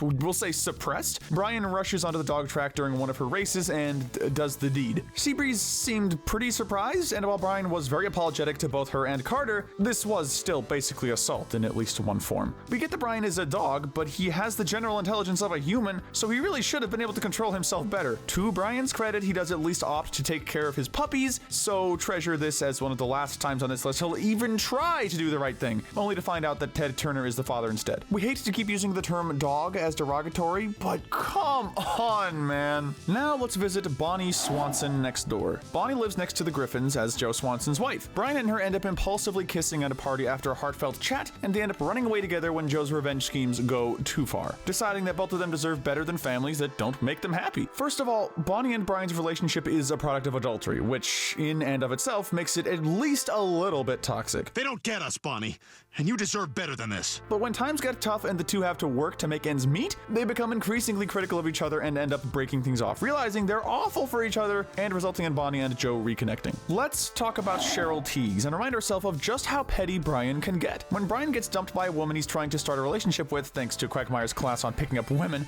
the latter specifies that his expertise lies in hookups, not relationships. Brian decides that he might as well settle, so he seeks out Cheryl Teagues, the one woman Quagmire truly fell in love with. It's blatantly obvious that Brian is only with Cheryl to spite Quagmire, and he consistently mistreats her per his own pickup artist advice. Cheryl was at least presumably not interested in anything serious, given the fact that the shallow tactics Quagmire taught Brian were enough to pick her up. It was a petty fling, nothing more, and nobody expected it to be, so we can't exactly put it any higher than this. But we also can't ignore that Brian's motives here were entirely in spite of someone else, even if that someone absolutely hates his guts. On the topic of lost loves, let's look at the one that got away for Brian, Jillian Russell Wilcox. Simultaneously the sweetest and dumbest girl Brian ever dated, Jillian is a total airhead. It was fairly obvious from the beginning that Brian was only dating Jillian for her appearance, since nothing else about them even remotely suggested that they were compatible. Heck, Brian often spoke to and treated her like a pet, and not in the sweet using cute nicknames way, but more so the distracting her with a laser pointer way. Ultimately, Brian grows to be sick of Jillian, and after the two move in together at Peter's suggestion, she runs off in tears when Brian reveals he didn't really want to move in with her yet. Oh my god! I've never felt so stupid! Brian does later realize that he was in love with Jillian, realizing his mistake in letting her go. But by this time, she's already moved on and is engaged to Derek Wilcox. Brian goes as far as to crash their wedding to proclaim his love for Jillian as a last-ditch effort to win her over, of course to no avail. Brian's relationship with Jillian was a clear showcase of his shallow side. It's clear that the only thing keeping Brian's interest in her alive at all times was her appearance, as he never seemed happy to see nor even talk to her, patronizing her at best and berating her at worst. He might have poured his heart out and showed that at the end of the day he did genuinely care for her, but it was far too late, and honestly, she deserves much better anyway. If Brian could have only swallowed his pride, he could have been happy with Jillian. Carolyn is up next. Brian's relationship with her began when the two bonded over their atheism, and it blossomed into basically nothing. Things aren't necessarily awful between these two, but over the few weeks they date, they don't become particularly close, with the aforementioned atheism really being their only common ground. Swear to God? This is primarily due to Stewie's advice to Brian not to take his newfound relationship too fast, resulting in him holding off on sex for a while. That, in turn, results in Carolyn cheating on Brian with Cleveland, effectively ending the relationship. It's nice to see something in this territory that doesn't have Brian at fault. Stewie's advice honestly wasn't all that bad, actually, and had Brian communicated his intent to take things slow properly, the two might have worked things out, or at least ended on more amiable terms. But sadly, a cheater is a cheater, and while it may be the last time we feel too sorry for Brian in this video, we do still kind of feel for the poor guy on this one. But enough of feeling sorry for Brian, let's talk about Amber. She's a carny from the season 21 episode Carny Problems, and as such, she's one of the newest additions to Brian's list of failed romances. Though, honestly, there was nothing too romantic about these two from the get-go. It was pretty clear on both ends that it was just about the sex, but it gets worse. When Amber breaks up with Brian, his wounded ego leads to him trying to win her back, solely so he can break up with her instead. This plan almost succeeds, but out of fear of her intimidating uncle and ex-boyfriend Earl, wait, what? Sure. Brian decides to treat her well. That said, she hasn't shown up since then, and since Stewie hints that Brian had a rough week, it's clear that things didn't end all that nicely. We're still kind of curious, though. We've seen Brian get desperate before, but his relationship with Kate was on a whole different level. When Quagmire arranges a night for disabled women at the Drunken Clam, Brian hits it off with a blind woman named Kate. Their date goes quite well, until the end, when Kate reveals that she doesn't like dogs. They're just slobbery, annoying, needy little bastards. Rather than being honest with her, Brian keeps up the charade that he's a human, abstaining from physical aspects of the relationship as much as he can. On one hand, it's touching that Brian cared enough about Kate to try, and lie, so hard to keep their connection going. On the other hand, their entire relationship was built on a lie, and it kept growing more and more throughout the episode. It's a real shame Kate couldn't see the red flags there. Wait, sorry, poor choice of words. Let's move on. Next is Lois. One of the most long-running facets of Brian's character is his infatuation with Peter's wife, Lois Griffin. In season 2's Brian in Love, Brian Brian recognizes these feelings with the help of his therapist, and the result of his confession to her is surprisingly sweet, with Lois assuring Brian that she doesn't reciprocate his feelings, but that she dearly loves him as a friend. A truly sweet conclusion, if only it were the actual conclusion. The topic is revisited later in the series, and unfortunately, normally not in a good way. In season 4's The Perfect Castaway, Brian ends up marrying Lois when Peter is presumed dead after being lost at sea. The relationship is strained, with Brian providing for the family and receiving little appreciation in return, even sleeping in a separate bed from Lois, much to his frustration. Ultimately, when Peter returns, Brian decides to divorce Lois so she can return to Peter. A noble act for the sake of his best friend. Surely nothing will ever come between them again, until season 6's Play It Again, Brian, in which Brian takes Lois and Peter on a trip where he reads a poem about her and ultimately assaults her, desperate to finally be with her. Again, Brian apologizes to Lois, but hints of these feelings still come up every so often. We can't put this relationship any higher since, to an extent, Lois and Brian are friends and often have some heartfelt moments with each other. There's also been multiple attempts to handle Brian's feelings in a healthy way, but the toxicity of Brian's attempts to steal his best friend's wife and even try to force himself onto her is awful. Even Quagmire calls Brian out on this, which says a lot. Landing just inside of our top 5 is Tracy Flanagan, an old girlfriend of Brian's and the mother of his estranged son. There's not too much known about Brian and Tracy's relationship. From what we can gather, however, it wasn't good. Even Brian himself acknowledges that he treated her poorly in hindsight. One example of this was that his only concern when she opened up about her being sexually abused by her father was that she did go all the way, offering her absolutely no sympathy nor comfort. Tracy also dumps her son onto Brian later in the same episode this is revealed, claiming that he's his problem, which is honestly kinda understandable since he was the father, but still poor communication on both ends. We may know very little about Tracy, but we know enough to conclude that she's one of Brian's least successful relationship endeavors, and don't even get us started on how awful of a father he is. At least Peter's there. Next is Brian's almost relationship with Miss Emily. When Stewie informs Brian of this preschool teacher's neglectful, abusive behavior, Brian goes over to have a little talk with her, only to immediately change his tune when he sees how attractive she is. Brian subsequently begins flirting with Miss Emily and refuses to report her to the police until he has a chance to sleep with her. Brian knows full well the harm Miss Emily causes her students, but he still has absolutely no issue with delaying justice and endangering the multitude of young children in her care, including Stewie, who is Brian's closest friend and even has his arm dislocated by her at one point. Does this look like I slept on it, funny? Ultimately, Brian does report her, but only after he finds out that she has a boyfriend already, so he won't get what he wants out of her. While this didn't even end up being the start of a relationship, Brian's intentions were clear, and boy were they scummy. We've made it to our top 3 most toxic Brian Griffin relationships, and we decided to give them their own category. These relationships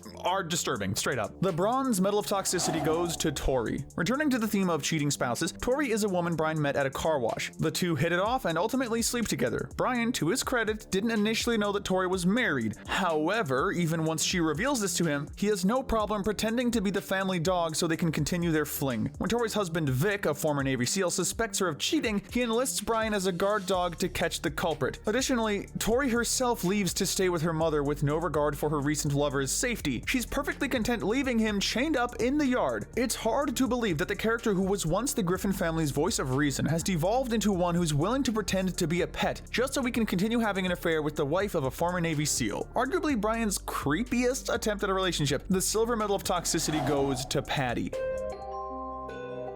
In the episode Scammed Yankees, we see Brian go from general douchebag to full-on creep. After spending the first third of his B-plot complaining about Meg's friends, who aren't even paying him any attention, by the way, just talking in their room, Brian accidentally sees one of them in a changing room. He grows infatuated with Patty instantly and decides to give the term dog groomer an entirely new meaning, attempting to win Patty over with gifts and general flattery. Meg and even Stewie tell Brian how much of a creep he's being, but he's still fully willing and ready to take advantage of a high school girl and would have done it had it not been for Meg showing up to talk Patty out of it at the last moment. Side note, yes, we're aware that Patty is 18, and furthermore, what Brian was doing here was technically legal, but legal or not, a man in his 50s, in dog years, going after a teenage girl who hasn't even graduated high school is still incredibly creepy. Maybe not Herbert the pervert level creepy, but definitely creepy nonetheless. Hard to believe this isn't the gold medalist, right? Well, we assure you it was a very difficult choice, but Jess Griffin just barely earns the gold medal of toxicity. Brian meets Jess at a bar, and upon learning that she has terminal cancer, professor, he decides to help her fill out her sex bucket list. The fun ends when Jess's doctor informs her that she only has weeks to live, utterly devastating her. Brian decides to let her fulfill at least one of her dreams before dying by marrying her and letting her experience life with someone who loves her for her last few weeks on Earth. While this is all very sweet on the surface, it turns sour when Brian gets the news after the wedding that Jess's cancer is in full remission, so the two can spend their full lives together. Brian quickly grows dissatisfied with the marriage, with Jess letting loose in celebration of her appetite's return. I'm not ready to be married.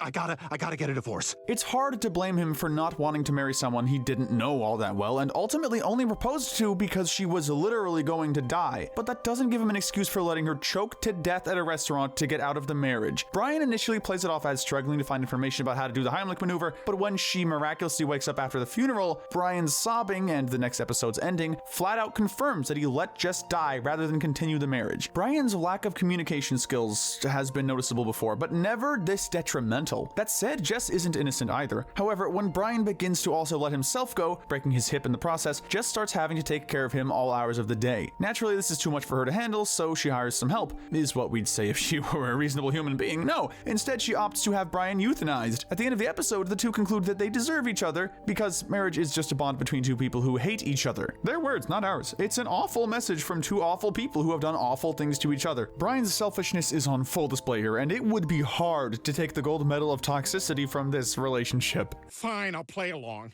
I guess I've lied before. Who doesn't love Peter Griffin? Well, okay, plenty of people, but he's definitely one of our favorite cartoon characters. I guess you could say that we're lucky there's a Family Guy. Sometimes. The lovable oaf has plenty of nice things that he's done in the past, but he also has no shortage of evil deeds under his belt.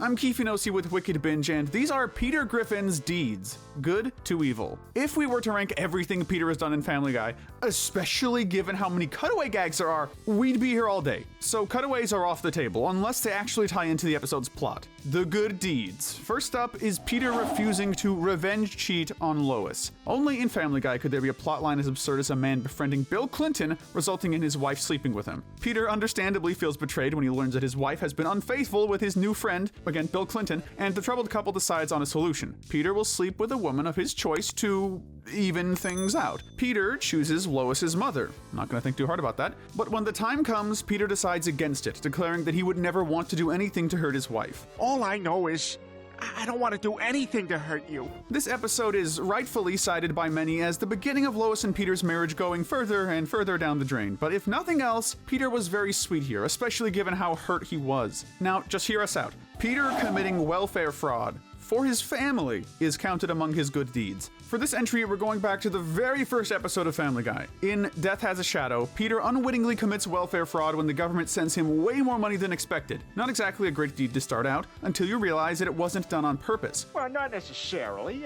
Maybe I'm like their 1 millionth customer. When Peter receives an excessive welfare check, he takes it as a blessing and uses it to give his family a better life. And when it's found out that this was illegal, he rents a blimp to drop the excess money back down to the tax-paying citizens of Quahog. It's still a crime, but because of his ignorance and genuinely well-meaning intentions, we're going to count it as a good deed on Peter's record. Next up is... wait, okay, I must be misreading this next entry. Loving Meg? Impossible. Ludicrous, even. But, okay, well, believe it or not, after Meg has a near-death experience when the Griffin house floods in Peter's daughter, Peter makes a vow to treat her better going forward. If you come out of this, I am going to treat you like a princess for the rest of your life. While this newfound mindset obviously doesn't last forever, it's a sweet sentiment for this episode. Peter shows great concern for his daughter, trying his best to make her life better. He's nicer to her, he stands up to her bullies, and is protective of her when she falls in love with a boy who happens to be a nudist. When he sees that her feelings are genuine, he accepts their relationship, even joining in their, culture to make him feel more at home. It's kinda sad that being nice to his daughter for an episode has to be mentioned on this list, but hey, at least we know Peter kinda cares about Meg deep down. Speaking of Meg, next we have Peter standing up for Meg. While Peter has become a rather infamous character in the later seasons, generally portrayed as an outright abusive sociopath, he does still have some good moments. In The Peter Principal, Peter becomes an interim principal at Adam West High when Principal Shephard is placed on indefinite leave. While Peter does become a bit of a tyrant, using his influence to assert dominance over the popular kids at school, this can actually be attributed to Meg's influence. Peter himself genuinely meant well in the episode, wanting to run the school right. When a bully spills Meg's juice pouch on her, Peter reprimands him and forces him to lick the mess off the floor. Maybe a bit extreme, but nah, who are we kidding? We love seeing Peter actually stand up for his incredibly unfortunate daughter. Good work, Peter, you occasionally decent dad, you. Now we move from Meg to Peter's next child, Chris. Remembering the time Peter supported Chris's passion for drawing. The best way to describe Peter as a parent in the first few seasons of the show is ignorant, but genuinely well-meaning at the same time. In The Sun Also Draws, Peter goes to great lengths to help Chris regain his place in the Boy Scouts. A sweet gesture already, but what he doesn't realize is that Chris doesn't really care about the Scouts. He'd rather pursue his hobby of drawing, and while the two are on a vision quest, Peter realizes he needs to listen to Chris, and he accepts him and his passion for drawing, supporting him all the way. As misguided and ignorant as he may be, Peter's genuinely trying his best to show love and support to his son here, and that's worth a lot. He may not be a beacon of morality, but Peter is at least sometimes willing to stand up for what's right, like speaking out against smoking. One time, a smoking conglomerate bought out Mr. Weed's toy factory, and upon becoming suspicious that they were encouraging children to smoke, Peter immediately stood up to them, but he was instead bought off with the offer to become their president and spokesperson. Seems like it kinda went wrong, but when he ends up on Capitol Hill to argue in favor of the company, Peter has a change of heart when he sees Stewie coughing and suffering from withdrawal, consequently calling out the corrupt practices of the company. You may notice a common trend with many of these good deeds, that Peter tends to get himself, and often his family, into messed up situations, but manages to fix them. This is one such deed, and that fact is why it's not any higher, despite it being a pretty noble act. Look, I don't care about this stupid job anymore. Cigarettes are bad. We have to dock this one a few points, since he was initially blinded by the prospects of money and power, but the fact that he was ultimately willing to give it all up to speak out against injustice speaks a lot to the big guy's character.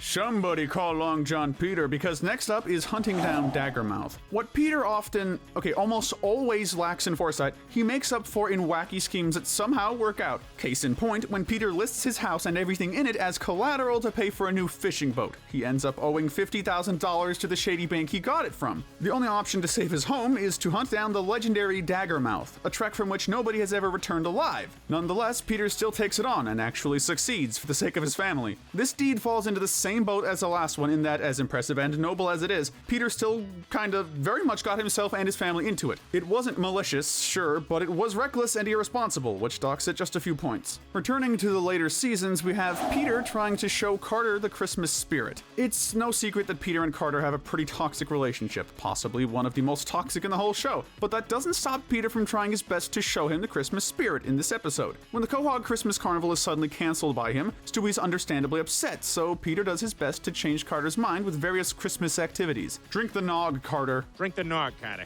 When all this ends up unsuccessful, Peter convinces Carter that people will think he's Jewish if he doesn't bring back the carnival. It's not the most conventional method, but it works, and it gives Stewie a special experience he would have missed out on otherwise. It's also the reason the family was able to reunite with Brian, so that's nice. Speaking of awful father-son relationships, Peter trying to bond with Francis was another pretty good deed in our eyes. Peter was never the perfect father, not even in the earlier seasons, but when you consider his upbringing, some of those struggles are more understandable. Peter's adoptive dad, Francis Griffin, is a pretty awful guy. He's bitter, judgmental, incredibly unsupportive of his son, and downright mean all around. So you can take this shiny watch and shove it. When Peter was a kid, he even had to run a father-son race with a stalk of corn. But nonetheless, Peter genuinely loves his dad and tries his best to bond with him. In the episode, Holy Crap! He takes his dad to a ball game, complete with a special message on the scoreboard, breaks him out of jail, and helps him get a job at the toy factory. Though, perhaps most impressively, he manages to enlist the help of the Pope to try and build them a father-son bond, and this is after Francis had betrayed Peter by firing him, despite the fact that, again, Peter was the one who got Francis the job in the first place.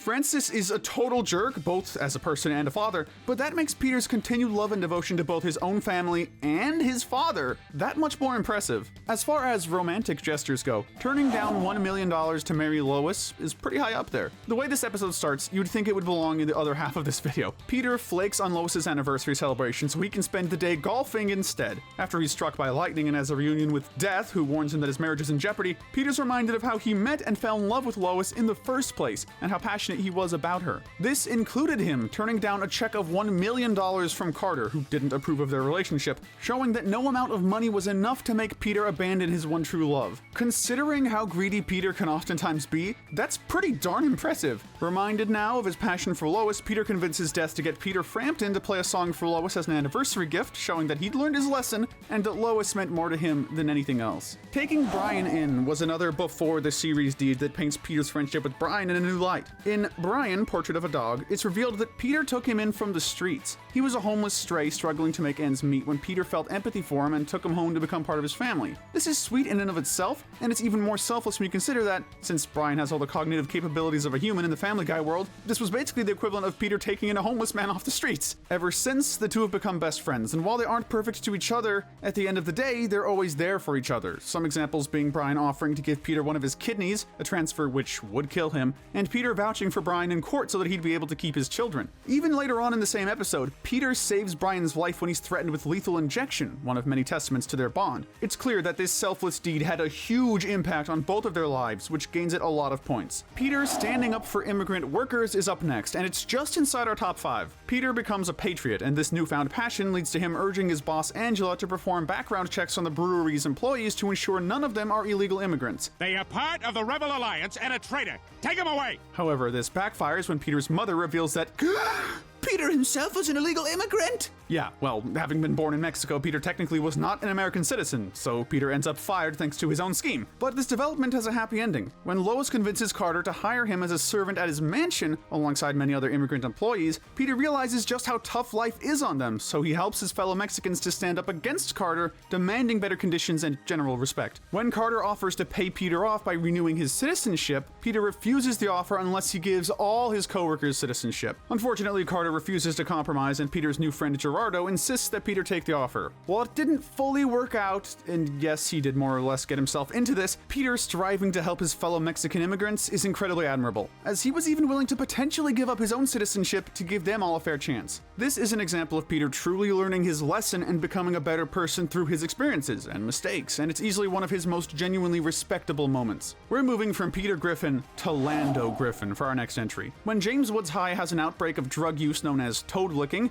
because that's quite literally what it is, Peter goes undercover as new kid in town, Lando Griffin, at the school. I'm the new kid in town, Lando Griffin. Another common trend with Peter's character is that oftentimes his wacky schemes come paired with the best of intentions, and this is one of those times when he actually knew what he was doing. By befriending the popular kids and convincing them to stop toad licking for good, with a pretty snazzy musical number, no less, Peter succeeded in making Meg's school a better and safer place, even sacrificing his chance to finally be a popular kid by going to the school dance with prom queen Connie Damiko to declare his love for Meg and thereby boost her social status. We place this good deed close to the top because Peter did this out of the kindness of his heart and genuine concern for his children, and when he's tempted to do things selfishly, he goes back on it and makes sure his daughter is happy above all else. We're really gonna miss that side of Peter later on. If there's one place every kid in the USA wants to go to, it's Disney World, so taking Stewie to Disney World and saving him is worth some big parenting points. In the courtship of Stewie's father, Peter and Stewie share some quality bonding time in rather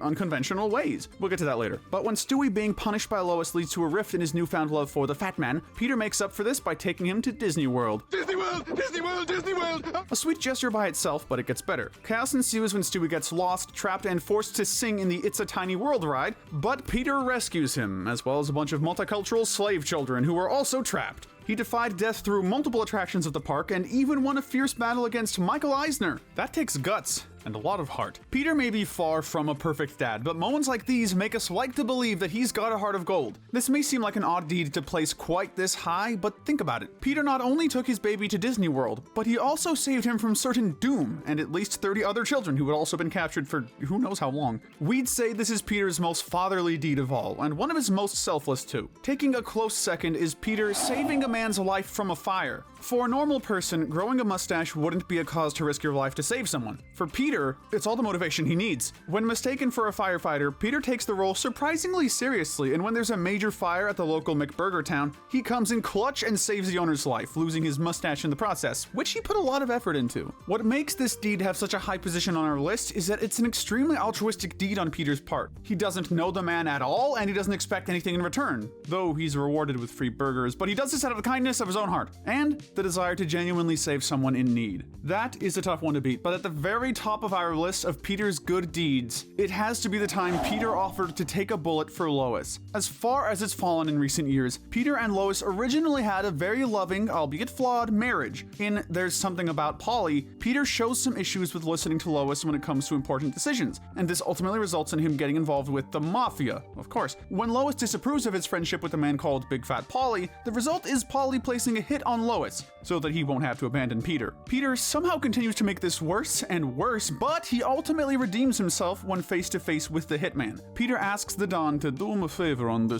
day of his daughter's wedding by shooting him instead of Lois. The Don thankfully calls off the hit altogether, so nobody has to die, but for all his mistakes leading up to it, Peter's willingness to die for his wife's sake is incredibly noble and sweet. Let's cherish that side of their relationship while it lasts, and with that, Peter cements himself as a family guy. But for all the things he positively does to make us laugh, there are things he negatively does to make us cry, or at least feel incredibly frustrated. Let's get into the bad deeds. First up is Peter becoming arrogant after liposuction. While Peter was a nicer and overall more moral person in the earlier Family Guy seasons, he still had his moments back then too. And this episode was one of his worst appearances. When Chris becomes insecure about his weight, Peter helps him exercise and even offers to buy him liposuction, but when Chris decides he'd rather lose weight through exercise and dieting, Peter gets some liposuction himself, and plastic surgery becomes his new habit. She's right, Lois. Plastic surgery is great. Eventually, Peter becomes a chiseled hunk, which gives him more than a little bit of an ego. He starts to treat his own family as inferior, particularly Chris. When the Quahog Beautiful People's Club excludes him, Peter totally bails on him, despite taking him there in the first place to encourage him. To Peter's credit, he does apologize to his family after crashing into a tub of lard and returning to his normal self, despite not exactly knowing what he'd learned. And as rude as Peter was, hey, at least he didn't kill anyone nor commit any crimes in general. That's something, at least, for now. Lying about being a single dad is up next. Peter isn't always the most honest guy around. In Single White Dad, Peter has to take care of Stewie while running errands around Quahog due to Lois's broken foot, and the women of the town mistake him for a single father. Relishing in the attention, Peter keeps the charade up, to the point where another woman begins coming on to him. Peter seemed relatively unaware of this, even saying they only kept up the charade for free popcorn. Maybe take out the popcorn machine? Let me touch all the buttons? He still willingly deceived the people of Quahog and took advantage of their good nature. But again, at least he didn't outright hurt anyone here. We'd gladly support Peter if he ever decided to transition, but just pretending to be transgender wasn't cool. When Peter uses the transgender bathroom at a baseball game out of urgency, it's the greatest he's ever used. And when he finds out the next day that there are benefits at work for transgender people, he keeps up the charade that he's trans despite having no intention to actually transition. It's a pretty nasty thing to do, but while we won't defend Peter's actions here, this is honestly one of the less harmful things he's done by a pretty good margin. He also did feel remorse when Ida rightfully called him out on it. I deserve what happened to me. As selfish as it was, at least Peter learned his lesson, and in the end, you guessed it, nobody was harmed. We'll certainly miss being able to say that later on, so deal with it now. Peter has enacted his fair share of ludicrous financial schemes, but selling Meg to Mort was something else, even by his standards. Peter's spending habits once again go out of control when he blows up his tab at Mort Goldman's pharmacy. In order to pay off his debt, he has one of his more immoral schemes, selling Meg to the Goldman family, whose son has been stalking Meg for a while to make things worse. What if I sold you my daughter?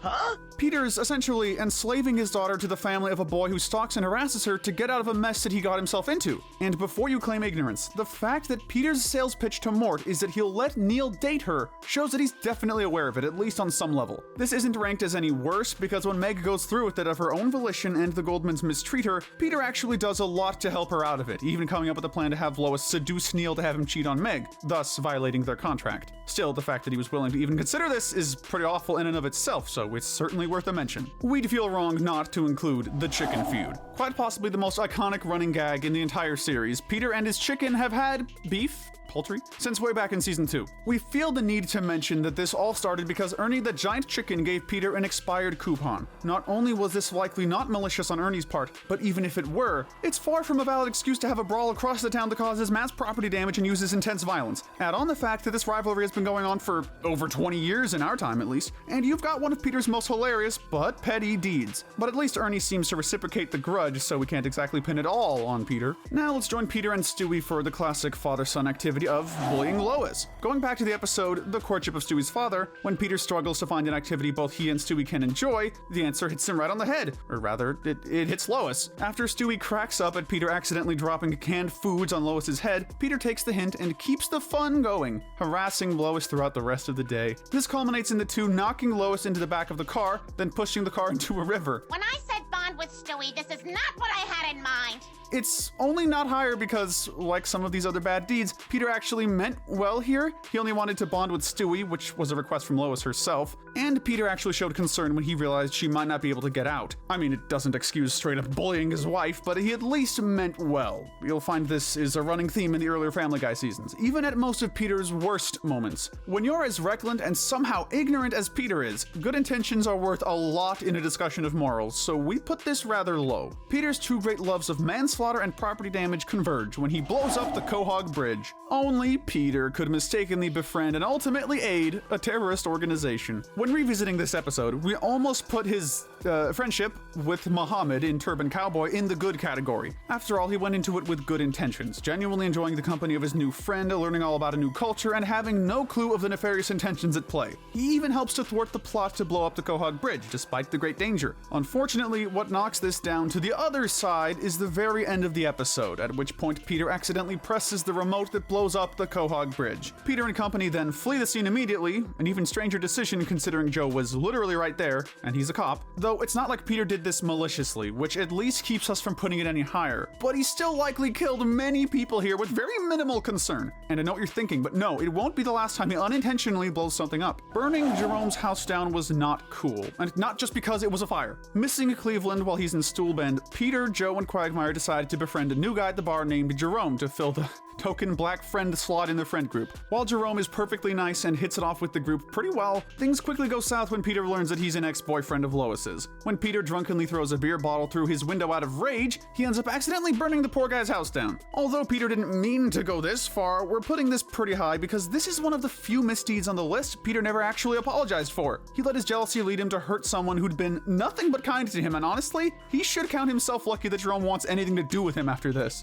Another example of Peter's wild jealousy is him sabotaging Wild West's campaign, for instance. When the town of Quahog needs a new mayor, Peter endorses Wild West, the cousin of former Mayor Adam West. Rest in peace, by the way. But things turn south when Lois grows attracted to Wild West and calls his name in bed. Peter turns on Wild West immediately, trying his best to sabotage his campaign. This leads to him not only burning down a library and nearly killing Elle in the process, but arguably even worse, he tries to cut off Wild West's incredible mustache. That's just too far, man. We get Peter's frustration, but this was a Lois issue, and it should have stayed between Peter and her, rather than betraying a friend who'd done him no wrong. At least Peter apologized in the end, but only after West gave him some pet baby mustaches as a gift. Man, what a nice dude. If only we could say the same about Peter nowadays. Peter becoming a bully is up next. When Chris is being bullied at school by a boy named Kyle, Peter wants to chat with him to try and smooth things out. But while he initially had good intentions here, things quickly went south when he lost his temper and beat Kyle up. After apologizing, Peter realizes he actually likes bullying and starts to torment the whole town, including, and not limited to, his own family and children. Chris ends up standing up to Peter, showing him the error of his ways, but the sheer delight Peter took in becoming Quahog's stereotypical bully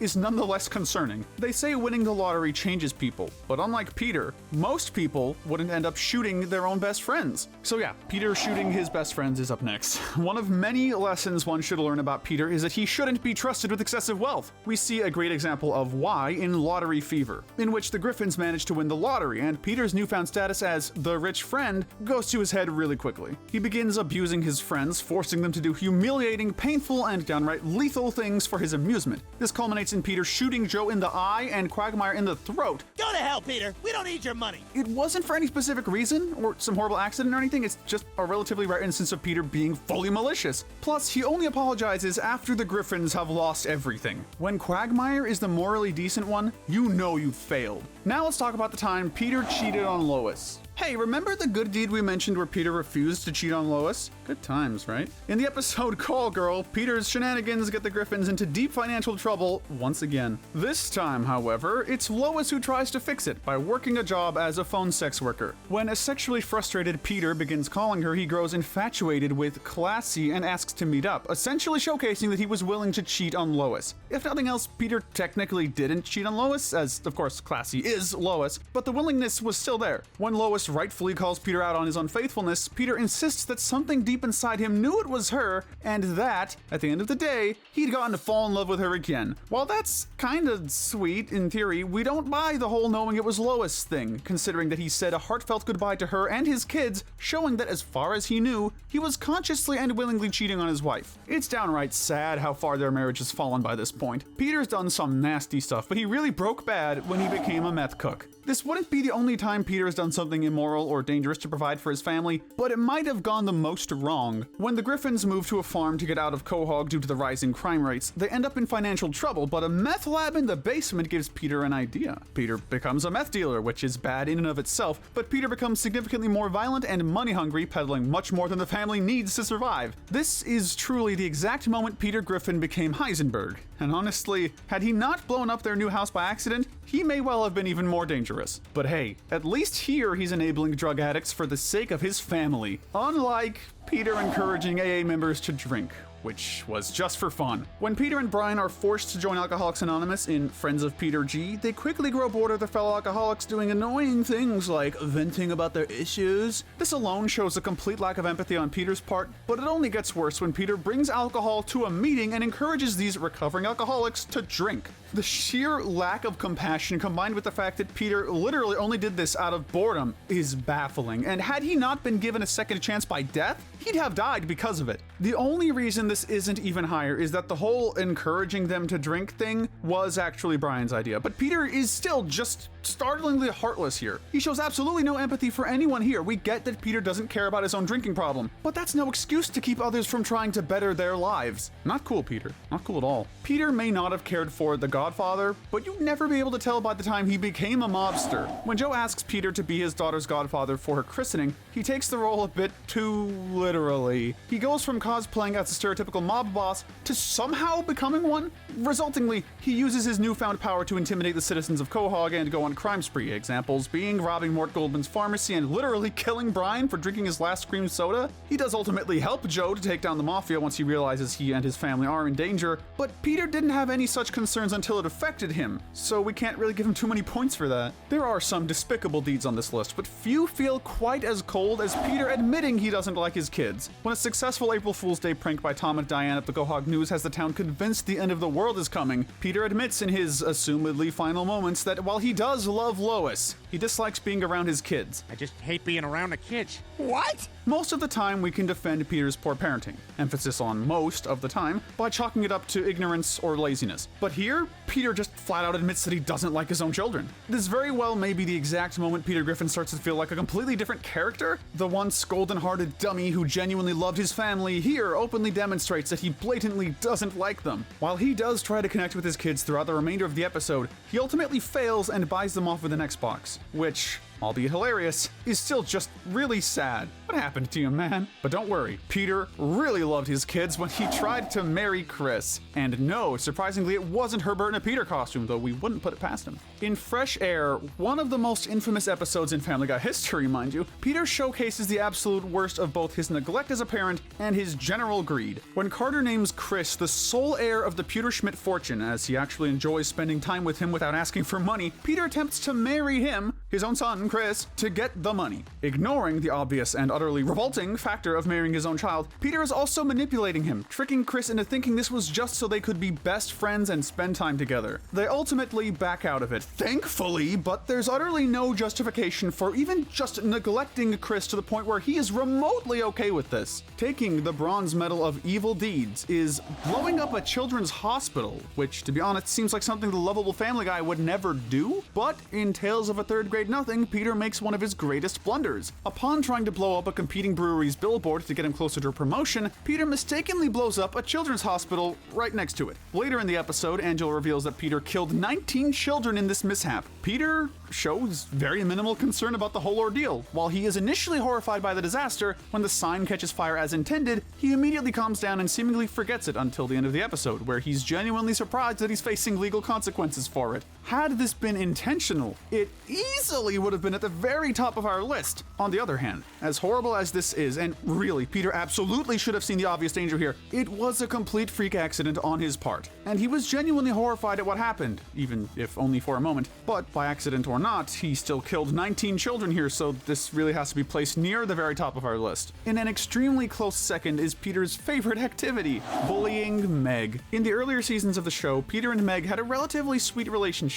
He would tease her often, sure, but there was always a more playful and well-intentioned vibe to it. That has all flown out the window over the years, however. From chasing her with his farts to constantly insulting and abusing her both emotionally and physically. Heck, we know we said no cutaways, but there was even that time he shot her in one. Peter has shown time and time again that he sees his daughter as a punching bag and almost never shows remorse for it. Sure, there are moments where Peter sticks up for Meg and is even nice to her, but the fact that a few isolated incidents of Peter caring for his daughter are even worth mentioning as notable good deeds is a testament to how much of an awful dad Peter has become to Meg. Shut up, Meg. The Family Guy we know and love would never treat his own daughter so cruelly, so routinely, and the only reason we aren't giving it the very top spot is that he at least occasionally shows care for Meg. It's nowhere near enough to redeem him, but it's something, at least. You may not have expected blowing up hospitals to be a running theme on this list, but here we are. Our pick for Peter Griffin's worst deed is the time he blew up a hospital and its vaccines. The episode Hot Shots has Peter and Lois become anti-vaxxers. There are only so many ways this could turn out, but Peter still goes above and beyond by blowing up a hospital in Quahog to destroy all the vaccines in town. In contrast to Peter's earlier blowing up of the children's hospital, this was done with the intent of destruction and absolutely no concern for the many patients therein. He doesn't stop until every last bit of the building is destroyed, and what's worse is that it's likely not even the only place he blew up, since he claimed to have destroyed all the vaccines in town, so he probably had a few other stops too. He shows no remorse, and it's not even something noteworthy enough to be brought up again. It has to be the most chaotic, evil thing Peter has ever done, and to him,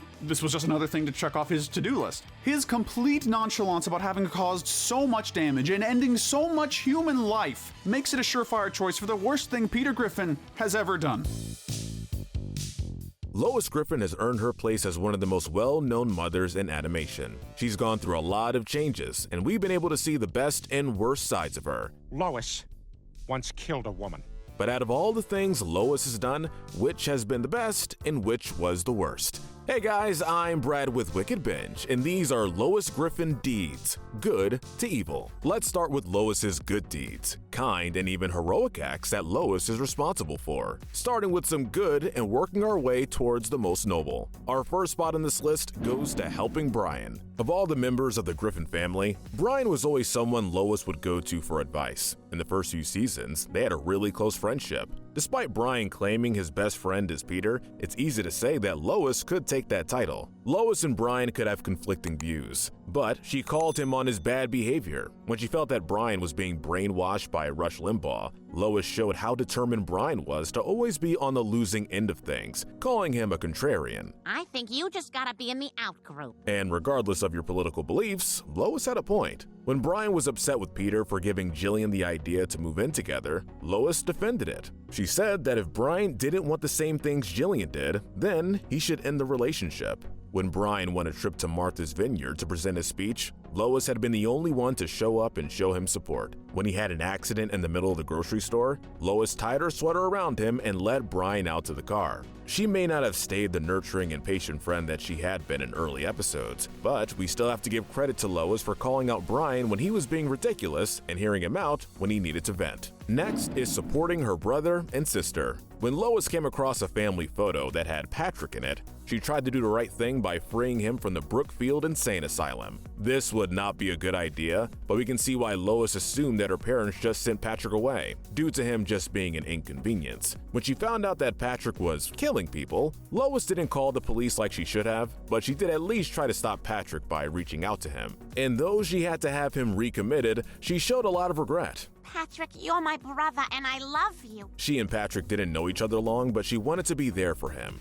As for Lois's sister Carol, she needed help in a different way. Carol suffered from low self-esteem, which led her to rushing into relationships and getting a broken heart when those marriages didn't work. Having all of Carol's exes show up to Adam West's home to remind Carol of her mistakes was overkill, but we understand that it came from a well-meaning place. Lois didn't believe that Carol would be able to handle the trauma of another failed relationship, and so did what she could to help. Luckily, Lois was able to amend her mistake and be more supportive. Taking the bronze medal of her most heroic deed is stopping Bonnie. While Lois is guilty of being unfaithful to Peter, we still have to commend how far she went to stop Bonnie from leaving Joe. Lois had been unhappy to hear that Bonnie was only traveling for the sake of having an affair far from home, where she wouldn't be caught. But upon hearing that Bonnie was seriously considering leaving her husband and daughter behind, Lois made the choice to call Joe. Throughout the episode, Lois was trying to convince Bonnie to not go through with it. It wasn't until Bonnie claimed she didn't have much reason to go back home that Lois called Joe to convince Bonnie to return to Quahog. Lois got involved again when Bonnie and Joe almost split after Joe's affair, which led Bonnie to the strip club where she and Joe could meet again.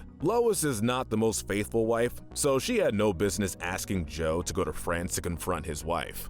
But when you break down what Lois said to get through to Bonnie, it made sense as to why she thought Joe and Bonnie staying together was the best option. Every time Bonnie brought up having an affair or leaving her husband, Lois would mention their daughter, Susie. During a conversation in an earlier episode, when Peter and Lois's marriage was being revealed as highly dysfunctional, Lois made the comment that they needed to get Stewie to college and that was it. It is what it is. Let's just get Stewie to college and go from there. Lois has been taught that having two parents that detest each other was better than having parents that were split up. It's a warped view, and Lois did not have the qualifications to help anyone with their marriage, but this motivation and viewpoint explains why she felt the need to get involved. The silver medal goes to trying to help the city. After swimming in a contaminated lake, Lois confronted Mayor West. When she saw that he wasn't motivated to change where the oil companies spilled their waste, Lois runs for mayor to change things. Unfortunately, it didn't work out and she turned the position back over to Mayor West. You can have your job back. She stopped it when they tried to resume the dumping, but they just wanted someone in office that would play ball, which Mayor West said he would do.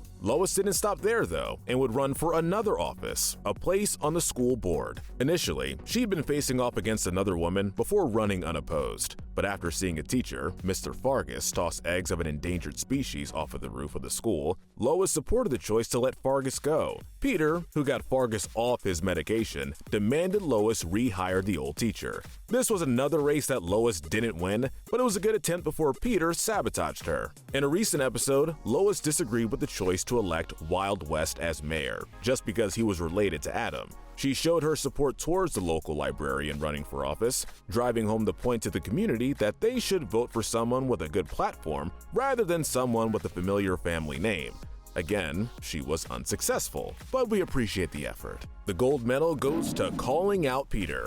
Lois is far from a model citizen or mother of the year, but her husband Peter is on another level of neglect. Some of the best and most memorable moments involving Lois are times when she presses Peter to be a better husband and father. When Peter got liposuction and hurt Chris's self-esteem, Don't look at me, I'm hideous, made a bar in the basement to avoid the family, knocked out the television but let Meg take the fall, Lois pointed out when Peter messed up. She always got on his case for not being a good role model and not trying to get to know his children. After Peter beat up a neighbor's child that had been bullying Chris, Lois demanded he go and apologize. When Peter decided he liked being a bully and in control of his friends and neighbors, Lois made Peter realize he was being the same terror that made his own childhood so awful. When everyone was tricked by the news station's April Fool's prank, Peter revealed that he hated being around his children. I just hate being around the kids. Afterwards, Meg, Chris, and Stewie avoided him because they were upset. Lois supported them expressing their anger, telling Peter that if he couldn't connect with them, then that was his issue, not theirs. After Peter and Meg came back from a trip, Lois tried to get Meg to think about her future rather than focusing on a good relationship with Peter. She knew that going to Peter to get him to stop was useless, and so had to confront Meg directly. It was a shame that Lois knew Peter would be more concerned with being Meg's friend than thinking about her future, but at least Lois knew how to approach the issue. We've already established that Lois is not the best mother or wife. The more the show goes on, the more evident this becomes. But in the initial episodes, Lois used her anger and her manipulation tactics to protect her children and support her family, rather than tear them down. Now let's flip to the other end of the spectrum and look at Lois's evil deeds, starting with the least offensive and working our way towards the most disgraceful. The least evil deed is going on the run. Lois becomes a kleptomaniac. She started small, stealing shirts and jewelry before moving on to valuable paintings. Her need to push the limits of what she can get away with eventually led to her getting arrested. But the mess that happened after is what earned this as one of her worst actions. After the family visited her in jail, Lois went along with a poorly put together plan to break her out. The Griffins were forced to leave everything behind and start over in Chinatown, making new lives while hiding from police. Though Lois had made a horrified comment at their predicament as they were fleeing from the prison, she adapted and accepted that her family was going to be in hiding with her, all because she couldn't control her impulses. Standing at the window to watch for police in shifts, being forced in a small apartment, and getting by with the bare minimum. Chris, I'm hungry. It's your turn to keep watch for the cops.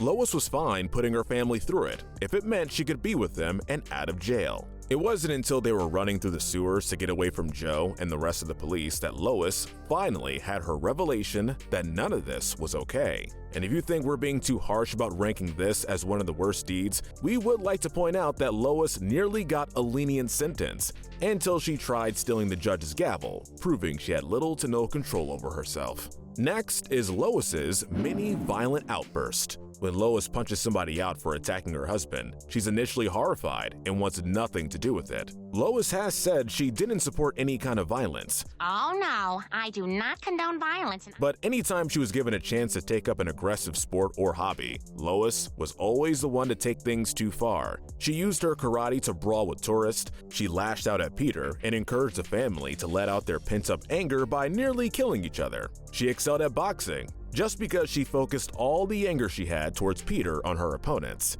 The ongoing trend with such episodes is always Lois's hatred of Peter and the things he does. Rather than deal with these issues in a healthy way like counseling or getting a divorce, Lois instead channeled her aggression into fighting. The bronze medal goes to the abuse of her children. In the first few seasons, Lois wasn't the best mom. I'm not the perfect mother. Who is? But she was at least trying to help her children. She tried to get Meg out of her shell, she supported Chris, and she tackled a dog to save Stewie's favorite bear. But the more the show progressed, the more Lois's mothering changed for the worse. She started insulting her kids, giving them nicknames like Dum Dum or Big Head. She attempted to steal Meg's boyfriend because Peter was making her insecure. She manipulated Meg to do things she didn't want to do, like taking care of Joe while Bonnie was out of town. When she took Meg to spring break, Lois not only spent the time neglecting her daughter, but she slips how Meg became an accident. When Chris was upset, Lois asked him if he planned to kill himself, saying that it would make her look like a bad mother if he did, only for her to quickly come up with a plan of how to redeem her image, saying that she would spin it to seem it was a miracle he lasted as long as he did. When Dr. Hartman estimated that Stewie would be shorter than expected, Lois then asked if Stewie would also die at a young age, looking optimistic. I mean, I suppose it's fine if he's gonna die at 14. When Carter was temporarily blind and asked Lois to look after him, Lois insisted that Stewie needed her, hitting him to make him cry. Stewie says she does this a lot. Lois was also proven that she could be just as neglectful as Peter after he tried pinning Stewie's injuries on her. When Lois found Stewie under the car, she became frantic. Instead of insisting to rush Stewie to the hospital, she pleaded with Peter to help her hide the crime until they could pin it on someone else. This was the same thing the rest of the family had done for the majority of the episode, but there was something especially unsettling with how quickly Lois came up with that plan. The silver medal goes to throwing out her whole family. After making the entire family go on a cleaning spree, Lois is happy for a little while. Soon, she goes further and further with throwing everything away and minimizing everything in her life. When Peter began acting like a nuisance, tracking sand and crabs in the bed, Lois kicks him out of the house as he wasn't bringing her joy. The first part is an overreaction, with Lois stating that it was what the book said she should do. Considering Peter and Lois's relationship in later episodes, it would make sense that Lois would come to the conclusion that Peter no longer makes her happy. We're not exactly the model of a healthy marriage. In fact, they nearly go their separate ways in several episodes, only to make up in the last 5 minutes. However, the reason we're placing this as one of Lois's most evil actions is because she doesn't stop at Peter. Soon, everything bothers her. She took away Meg's glasses because they were cluttering up her face. She drags Stewie's time machine down the stairs and lays into her kids, thinking that they were hiding science fair projects in Stewie's bedroom. Lois was so focused being on the warpath, she didn't even notice the jumps through time caused by her handling a piece of technology she was not qualified to deal with. What followed was Lois throwing everyone else out of the house one by one, even Stewie, who claimed he was only kicked out for using his diaper. After Lois was finally alone in an empty house, she spiraled further. She didn't understand why she wasn't happy after getting rid of everything, and only snapped out of her obsessive state when she was saved by a bunch of garbage. The episode showed how close Lois was to the edge, and how she took the smallest things and turned them into a mess that nearly destroyed her family. It's what viewers would expect from Peter, but with Lois, it was more unsettling. Peter would get wrapped up in something and not even realize how his family was affected by his actions. But Lois knew what she was doing. When everyone voiced their concerns, Lois responded by saying it wasn't bringing her joy and therefore not important. Finally, the gold medal of most evil goes to committing murder. That's right, Lois has indeed been confirmed to have committed a couple of murders throughout the show. Chris had pointed out that Lois ran over a pedestrian, to which no one really responded. When Chris was in a daze after being traumatized by the death of Arthur Valentine, Lois confessed to killing someone. I killed a jaywalker in 2002. When Peter had a harmonica stuck in him, Lois had come home and confessed to finding a child under her car, which led to her fleeing and riding a train far south until she felt it was safe to return home. In a more recent episode, Lois became obsessed with being dubbed the Customer of the Week at a local coffee shop. To get the title and her photo on the wall, she spends hundreds of dollars on a painting one of the employees did. After Chris suggested she save one of the employees' lives, Lois formulated a plan to target one of the baristas using a small packet of peanuts. Lois then waited for the young woman to have a reaction, not anticipating that she would be able to drive just far enough to get into a major wreck. In an effort to hide the now attempted murder, Lois then kidnapped another employee and held his roommates hostage before she was eventually caught, all while repeating that she was a kind and loving person who didn't do these sort of things. I'm a good person, Joe. Oh, hey there, Chris. Happy Valentine's Day. Almost certainly Peter Griffin's favorite child, Chris Griffin is a lovable, if slightly unstable kid who's had relationship experience beyond his years. But being both a young teenage boy and a resident of Quahog, that makes a chaotic combo as far as love is concerned, from high school bullies to substitute teachers to Taylor Swift. Hey guys, I'm Brad with Wicked Bench, and these are Chris Griffin's love interest, healthy to toxic to disturbing. Be sure to lock your closet doors so the evil monkey doesn't get you. We're kicking off the healthy relationships. Taking our gold medal of health is Sam. Debuting in the episode To Live and Die in Dixie, Sam is Chris's first major love interest. They hit it off and enjoy wholesome childhood activities like skipping stones, poking dead bodies with a stick, and what? Well, the point is they get along well. But when Sam kisses Chris, Chris is horrified, thinking that Sam is a boy due to her tomboyish appearance. Even this doesn't deter their friendship though, and when Chris discovers she's a girl, he's more than happy to pursue a relationship. You're a girl? Of course I am. Sam is equally willing, not minding Chris's extreme awkwardness and even encouraging him to just talk to her like she's a boy. Sadly, they part ways when the Griffins move back to Quahog, but they promise to keep in touch. Maybe we'll see Sam again one day. There's definitely a spark between these two, and she's easily the healthiest relationship Chris has ever had. For our next entry, we're going from the south to the south of the border to visit Isabella. Though their meeting was rather awkward, consisting of her confronting Chris for stealing her bikini top at a local pool, this sweet immigrant from Mexico made good company for Chris. They hit it off and bond naturally, with Chris not being swayed by the fact that she has 2 babies. When it comes out that Isabella is being deported, she entrusts the kids to Chris, and despite Lois's reservations, he does a great job taking care of them, even protecting them from coyotes later on when the Griffins head to Mexico to try and get Isabella out. Sadly, Chris decides to part ways with Isabella, realizing that although he's able to take care of babies when push comes to shove, he's not ready for it. I'm too young to be taking on this much responsibility. But the split was amicable, and the whole ordeal showed the best parts of Chris's character, except for the whole stealing her bikini top thing, which is practically the only reason it isn't number 1. But hey, the teenage years are the season for awkwardness. Just look at Chris's time with Barbara, one of his first crushes in the series. She appears in To Love and Die in Dixie, and seems to be on pretty friendly terms with Chris. She invites him to her birthday party and enjoys his sense of humor. Chris likes her enough to work a paper route to buy her a gift with his own money, a nice bottle of perfume, which he sprays right into her eye, immediately ruining his chances with her. Keep trying, Chris. You'll get it right eventually. It sure seems like you've improved since then. At least, after all, you managed to date a Tim Hortons model named Jennifer. She has quite possibly the least screen time out of anyone on our list,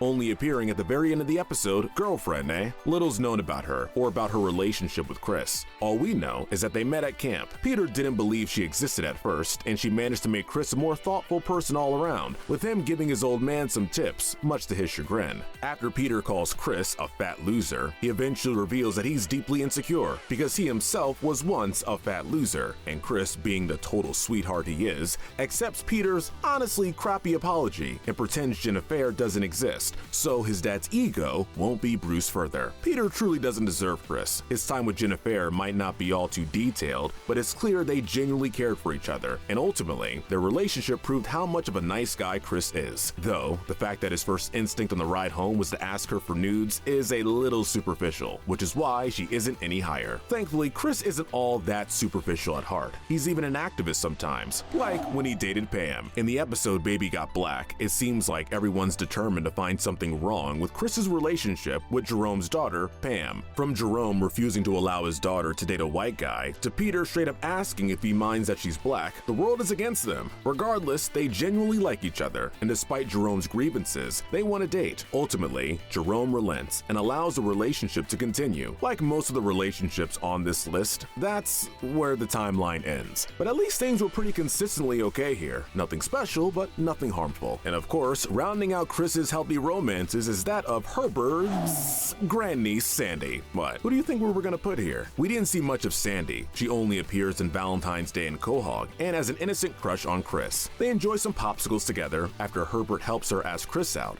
I'm kind of a lonely old man. Really? But while this is sweet, we have to place this entry a little bit lower, due to the fact that Herbert gives her the exact words to say, and seems to be trying to live out his fantasy of dating Chris through her, but we'll get to him later. These next few relationships fall into a more disputable area, being neither fully healthy nor exactly toxic per se. These relationships fall in the gray area. First in this category is Loka. Chris sure has a way of winning the hearts of girls in other countries. In the episode Jungle Love, Chris joins the Peace Corps to avoid freshman hazing at James Woods High, and quickly becomes popular with the locals. He becomes especially popular with Loka, the daughter of Chief Olecki, and we can't blame her for falling for him, looking at Chris's utterly unrivaled dance skills. But while things seem innocent at first, we have to dock some points for the misunderstanding between them, which results in them being married after the aforementioned dance performance. The Griffins object to the marriage, and Chris ends up leaving once he fully realizes that he's been taking advantage of the locals to escape his own issues. It turns out this was definitely the right call, since they seemed happy to bully him too once they realized he was a freshman. Now, this video is also going to double as a relationship advice session for our viewers, so here's a big tip. Whatever you do, don't follow Peter's advice. Just look what happened with Anna. Chris met this cute veterinarian girl and fell in love with her pretty much instantly. Their relationship actually goes smoothly at first, with Chris being respectful and considerate all around. Unfortunately, in a moment of sheer brilliance, Peter advises his naive son that he's making a mistake by treating his lady as a human being. If you want to get anywhere with a chick, you can't treat him too nice-like. Chris takes this to heart and begins to treat Anna like absolute garbage, effectively ruining their relationship. As sad as this is, we have two reasons for not quite calling this a toxic relationship. For one, Chris does apologize to Anna, ignoring Peter's terrible advice and making amends for his mean behavior. The other reason, going hand in hand, is that Chris wasn't malicious. He just trusted his idiotic father's advice. They even go on another date at the end of the episode, showing that they're at least on decent terms. Though, since Anna hasn't shown up since, we have to wonder how that second date went, leaving her right in the middle of our list. But we certainly won't have to wonder about any second dates for the next section. These are the toxic relationships. We're kicking things off with Alyssa.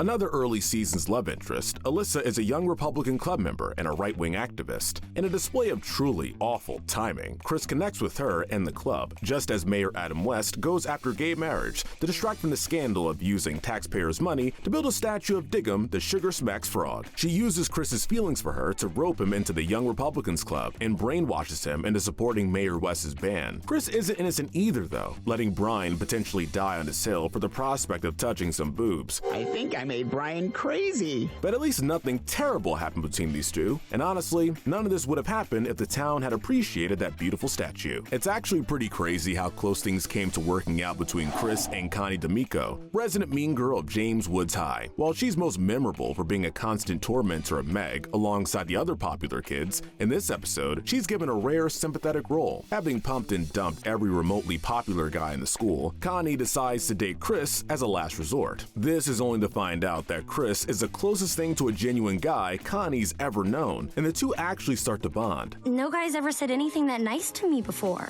This could have been a redemption arc for Connie. That is, had it not been for Chris screwing things up by cheating on her at a party with two other girls. Connie gets back at him by humiliating him by showing an embarrassing video to the whole school, ensuring that he won't have to worry about popularity going to his head again. But still, talk about a wasted opportunity. Moving on to Ellen. When Chris and Stewie get lost in the woods, Chris promises that he'll ask out Ellen, a girl at school who's nice to him. She also happens to have Down syndrome, leading to a very memorable musical number, and he manages to get a date with her. Unfortunately, it turns out that Ellen is only sweet on a surface level. She's actually bossy, mean, and mistreats Chris pretty badly, leading to Chris losing his temper and thereby ruining his chances with her. But honestly, the fact that Chris had the confidence to not only approach Ellen, but to stand up for himself when she turned out to be awful, speaks volumes to his character. Something looks oddly familiar about our next entry, Lindsay, but we can't put our finger on it. For some reason, we feel like she's gonna start playing the piano any second. But in any case, Lindsay is one of Chris's worst relationship endeavors. She shows practically no interest in Chris, despite his absolute love and devotion to her, and she ends up even cheating on him like it's nothing. Chris later remarks that he only dated her because she looked like his mother, which, as horrifying as that sounds, was actually just him believing that only someone as patient as Lois, who somehow stayed married to Peter, could possibly settle for Chris. If you thought any of the relationships before this were odd, remember the time Chris got a homecoming date with Taylor Swift? By far one of the nicer celebrity portrayals on the show, Taylor Swift's time with Chris Griffin was surprisingly pleasant. She was nice enough to go to homecoming with him when he couldn't find a date, and dance like an unattended fire hose with him. Unfortunately, things go south when Taylor writes a breakup song about Chris, making a meme out of him on the internet. Ultimately, she tried to do the right thing by singing about how genuinely happy she is with Chris, but her fans sadly don't like her being happy as much as her writing breakup songs. Well, I guess they're just used to me being sad and hurt by men. Once again being a saint, Chris cruelly dumps Taylor so she can truthfully write a breakup song and retain her career. This one is interesting in that there isn't necessarily a bad guy here, things just didn't work out. As for why it's all the way down here, well, this episode came out in 2016, which would have made Taylor around 25 or 26, and Chris is 13. Yeah, while things were amicable between them, it's still really darn creepy. It's shocking that nobody even mentions it in the episode. He's a teenager and half her age. Maybe this wasn't as nice a portrayal as we let on.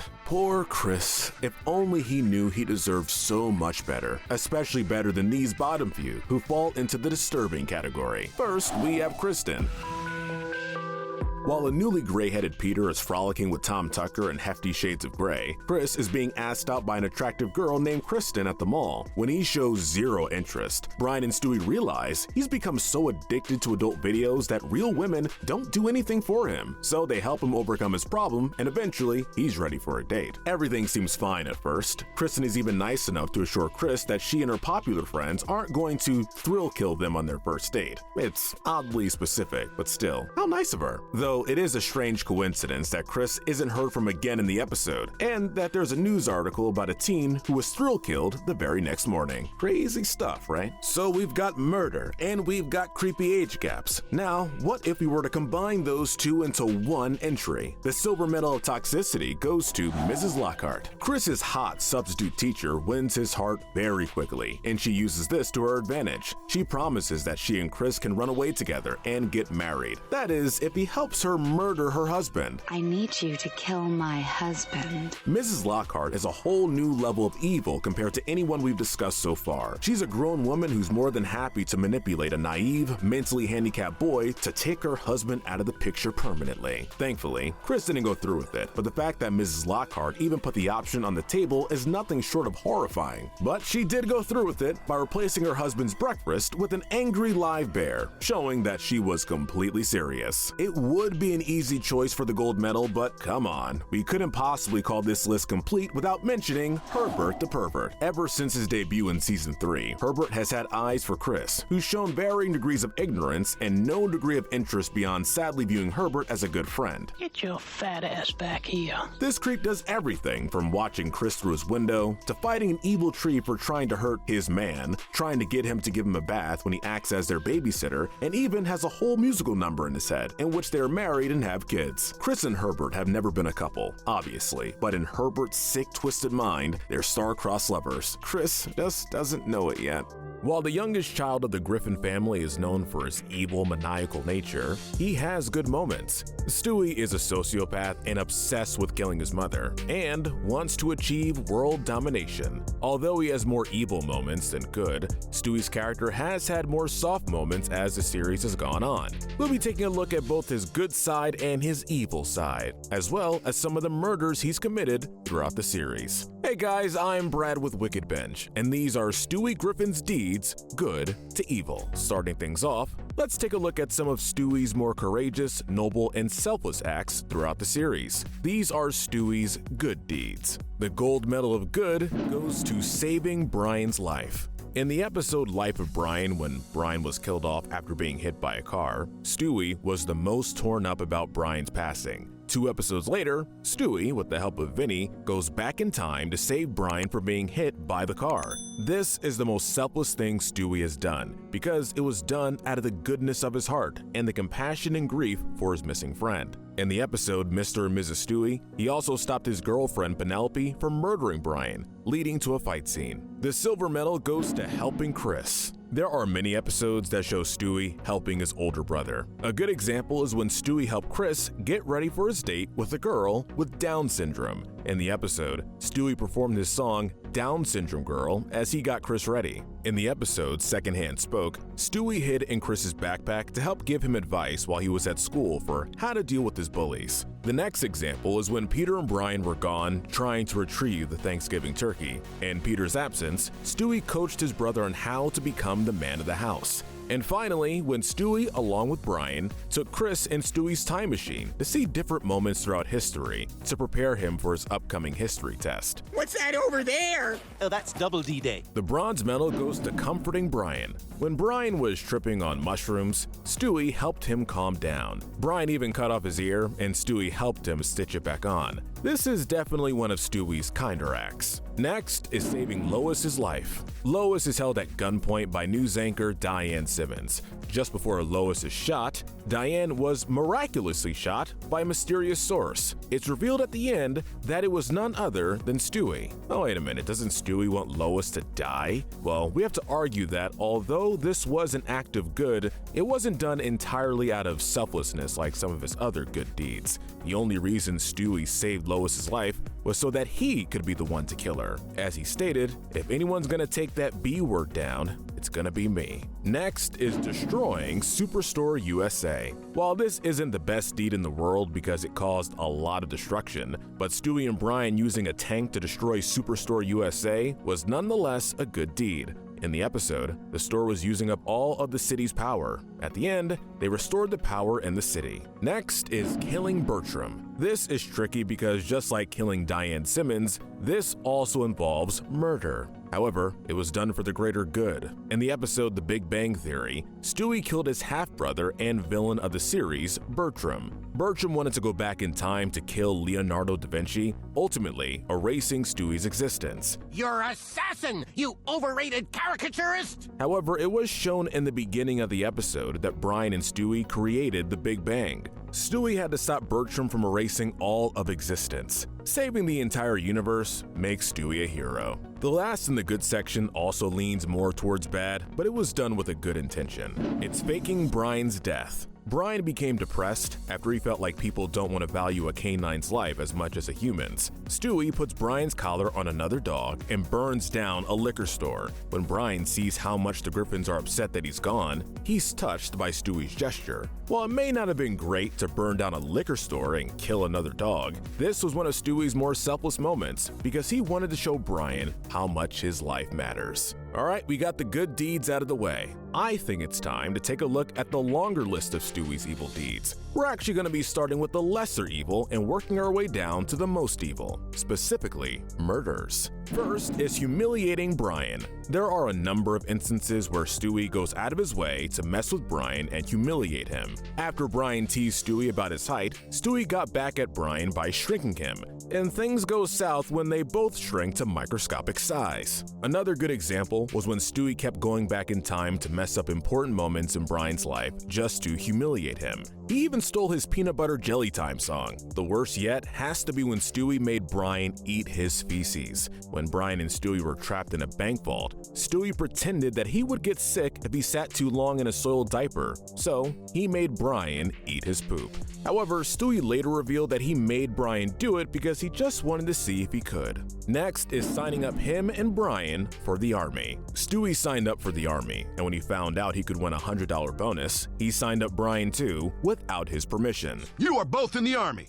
We're both at what? Things got out of hand when they got sent off to Iraq, and they had to take desperate measures to escape by doing things such as pretending to be gay and shooting each other in the foot. Next we have cutting off Brian's tail. While this wasn't done out of pure maliciousness, but rather out of carelessness, cutting off Brian's tail definitely counts as a bad deed. Stewie tried to help impress Brian's girlfriend's parents by hiding the fact that he's a dog. When Brian's tail started to wag, he asked Stewie to make it stop. Stewie made it stop by cutting the tail off. Next is stealing Brian's car. Brian leaves Stewie alone in the car, and then Stewie takes the car for a spin. He's a baby and doesn't have much experience behind the wheel, meaning this does not end well. Stewie crashed and damaged the front of the car because he was trying to win Justin Bieber tickets while driving. What's the lesson here? Don't talk on the phone while driving, especially if you're a baby. Next is framing Connie Damiko. Stewie goes to high school disguised as his alter ego, Zach Sawyer. When he became popular, he went on a date with Connie Damiko. Everything went well until Connie found out about Stewie's baby-sized penis, and he became the laughingstock of the whole school. Is there more underneath, or is that it? Stewie gets back at Connie by revealing his true identity in front of everyone and framing Connie as a child predator, and she gets arrested. While this definitely was cruel, we do have to argue it's not as bad as some of the other things Stewie has done, as this was out of retaliation. We should also mention that Connie is not a very good person, so she saw this coming. Next, we have using Brian's DNA to impregnate himself. While this wasn't entirely done out of malice because Stewie did it to get closer to Brian, it was still bad. Stewie did it without Brian's approval, and they ended up with a bunch of Stewie-Brian hybrid babies they could barely take care of. Due to Stewie being irresponsible, they abandoned the babies at an animal shelter. I'm still keeping all the gifts from the baby shower. Next is tying up Anne Murray. When Stewie and Brian had a newfound passion in listening to the music of Anne Murray, they visited her home to find out the meaning behind one of her songs. This visit, however, quickly turned into a hostage situation when Stewie angrily tied up Anne Murray and held her at gunpoint after finding out she never wrote her own songs. Next is another hostage situation. It's getting back at Bart's bully. In the crossover episode with The Simpsons, Stewie tried to impress Bart by getting back at his bully, Nelson. While this wasn't done entirely out of malice, because Stewie was doing this so Bart would like him, it still wasn't okay for Stewie to terrorize another kid. Stewie kidnapped Nelson, tied him up, and literally made him eat his shorts. Bart wasn't impressed by Stewie's gesture and instead was freaked out by it. The next is Grand Theft Auto. When Stewie and Brian were in Colorado trying to get Rupert back, Stewie ended up in a ski race with a family who took possession of his stuffed bear. Stewie lost the race. However, not being over Rupert, he threw hot tea in the son's eyes. Stewie and Brian took Rupert back and made a run for it. Without any transportation back to Rhode Island, Stewie carjacked a random guy on the street by holding him at gunpoint, and they made off with his vehicle. Next is assaulting Brian. Brian loses a bet with Stewie and failed to pay him the money he owed. Throughout the episode, Stewie assaulted Brian by mercilessly beating him until he paid up. He even tried drowning Brian in the toilet, and then he shot both his knees and lit him on fire. Stewie finally got his way when Brian gave in and paid him back after all the injuries. Next is committing arson. Stewie attempted to murder his girlfriend, Olivia, when he found her in the cardboard house with Victor. He lit the cardboard house on fire knowing both of them were in there. Luckily, Olivia somehow survived the fire as she returned in a future episode. Therefore, this doesn't technically count as a murder. However, the actions were just as malicious. Next is creating an evil clone of himself. This wasn't entirely intentional because Stewie was originally trying to make himself more evil until he accidentally created an evil clone instead. However, it was still rooted in Stewie's need to cause terror and harm. The evil clone went around murdering. For example, one of the people he tried to kill was the Kool-Aid man. However, we have to give Stewie props for realizing when the situation went too far and tried to stop his clone. The bronze medal of evil goes to attempting to kill Lois. This isn't as bad as the next few because Stewie never actually goes through with killing Lois. However, his relentless attempts deserve a mention. Trying to kill your own mother is not good. Stewie has an entire weapon room that Lois doesn't know about and is constantly using devices to scheme against her. While we don't see Stewie try to kill Lois as often as he used to, it's still something he does every now and then. However, there's always something that gets in the way whenever he tries to do it. In the episode Stewie Kills Lois, we actually get to see what would happen if Stewie killed Lois and took over the world. However, it was only a simulation and didn't actually happen. The silver medal of evil goes to letting his therapist die. While this doesn't involve Stewie directly murdering someone, it still takes the cake for the silver medal. Stewie opened up to his therapist and finally let his guard down to reveal secrets about himself. Stewie's therapist began to suffer from a heart condition, and instead of getting him his medications to save his life, Stewie let him die. Stewie only did this because he was afraid of the world or anyone else finding out who he really is. As bad as this was, it still technically wasn't a kill done out of anger, revenge, or hatred. We're not counting it as a murder because Stewie wasn't planning on his therapist dying, nor was the direct cause of his death. The therapist just died from a heart condition and he didn't do anything about it. This is not your day. And the gold medal of evil goes to murder. Stewie has killed a lot of people, so stick with us. Usually, Stewie's reason for wanting to kill someone is out of revenge, jealousy, anger, bitterness, or just petty. But let's go through them. First, we have Jeremy, which we would argue is not as bad as some of the other murders Stewie has committed. This death was more unintentional. However, Stewie did assault Jeremy and kidnap him. When Stewie had a crush on his new babysitter, he was jealous over her boyfriend Jeremy. Stewie assaulted Jeremy and hit him in the back of a car to make it look like he went missing. At the end of the episode, Stewie realized he accidentally left Jeremy in the trunk, killing him. Next is Denise Crosby. When Stewie zapped the entire cast of Star Trek The Next Generation to his room, he demanded that they spend the day together and answer his fan questions. However, when Denise Crosby responded, "But you're a baby," Stewie didn't take this well and shot her. Next is the man in white. When Stewie celebrated his first birthday, he was afraid that the man in white would put him back in the womb. This, of course, being the doctor who did Stewie's delivery on the day he was born. However, Stewie mistaken Meg's cult leader as the man in white and murdered him. Next is the infamous Christmas home invasion. While we do have to argue that this started with good intentions, it quickly turned deadly. Stewie traveled to the North Pole to kill Santa, which is not a good deed. However, when Stewie and Brian arrive, the North Pole was not what they expected, and they find out that Santa would die if they don't save Christmas. Stewie and Brian take Santa's place and try to deliver all the presents in one night. However, things don't go as planned when they arrived at their first house, and it turned into a home invasion and double murder. The father of the family woke up in the middle of the night, and when he found Stewie and Brian, he mistaken them for burglars. Stewie killed him with a baseball bat and hid him in the closet. When the wife and daughter woke up and found the father's dead body, Stewie killed the wife with a baseball bat too, and tied up the little girl. Not only did Stewie and Brian ruin Christmas, but 2 innocent people were murdered, and a young child was traumatized. This is by far one of Stewie's worst deeds and one of the show's darkest moments. Oh my God, we're in the wrong house. Next is New Brian. The Griffins got a new, younger dog named New Brian. Stewie didn't like the new dog and the way the family was using him to replace Brian. When new Brian revealed to Stewie that he humped Rupert, Stewie got his revenge by murdering the new dog in a very brutal way.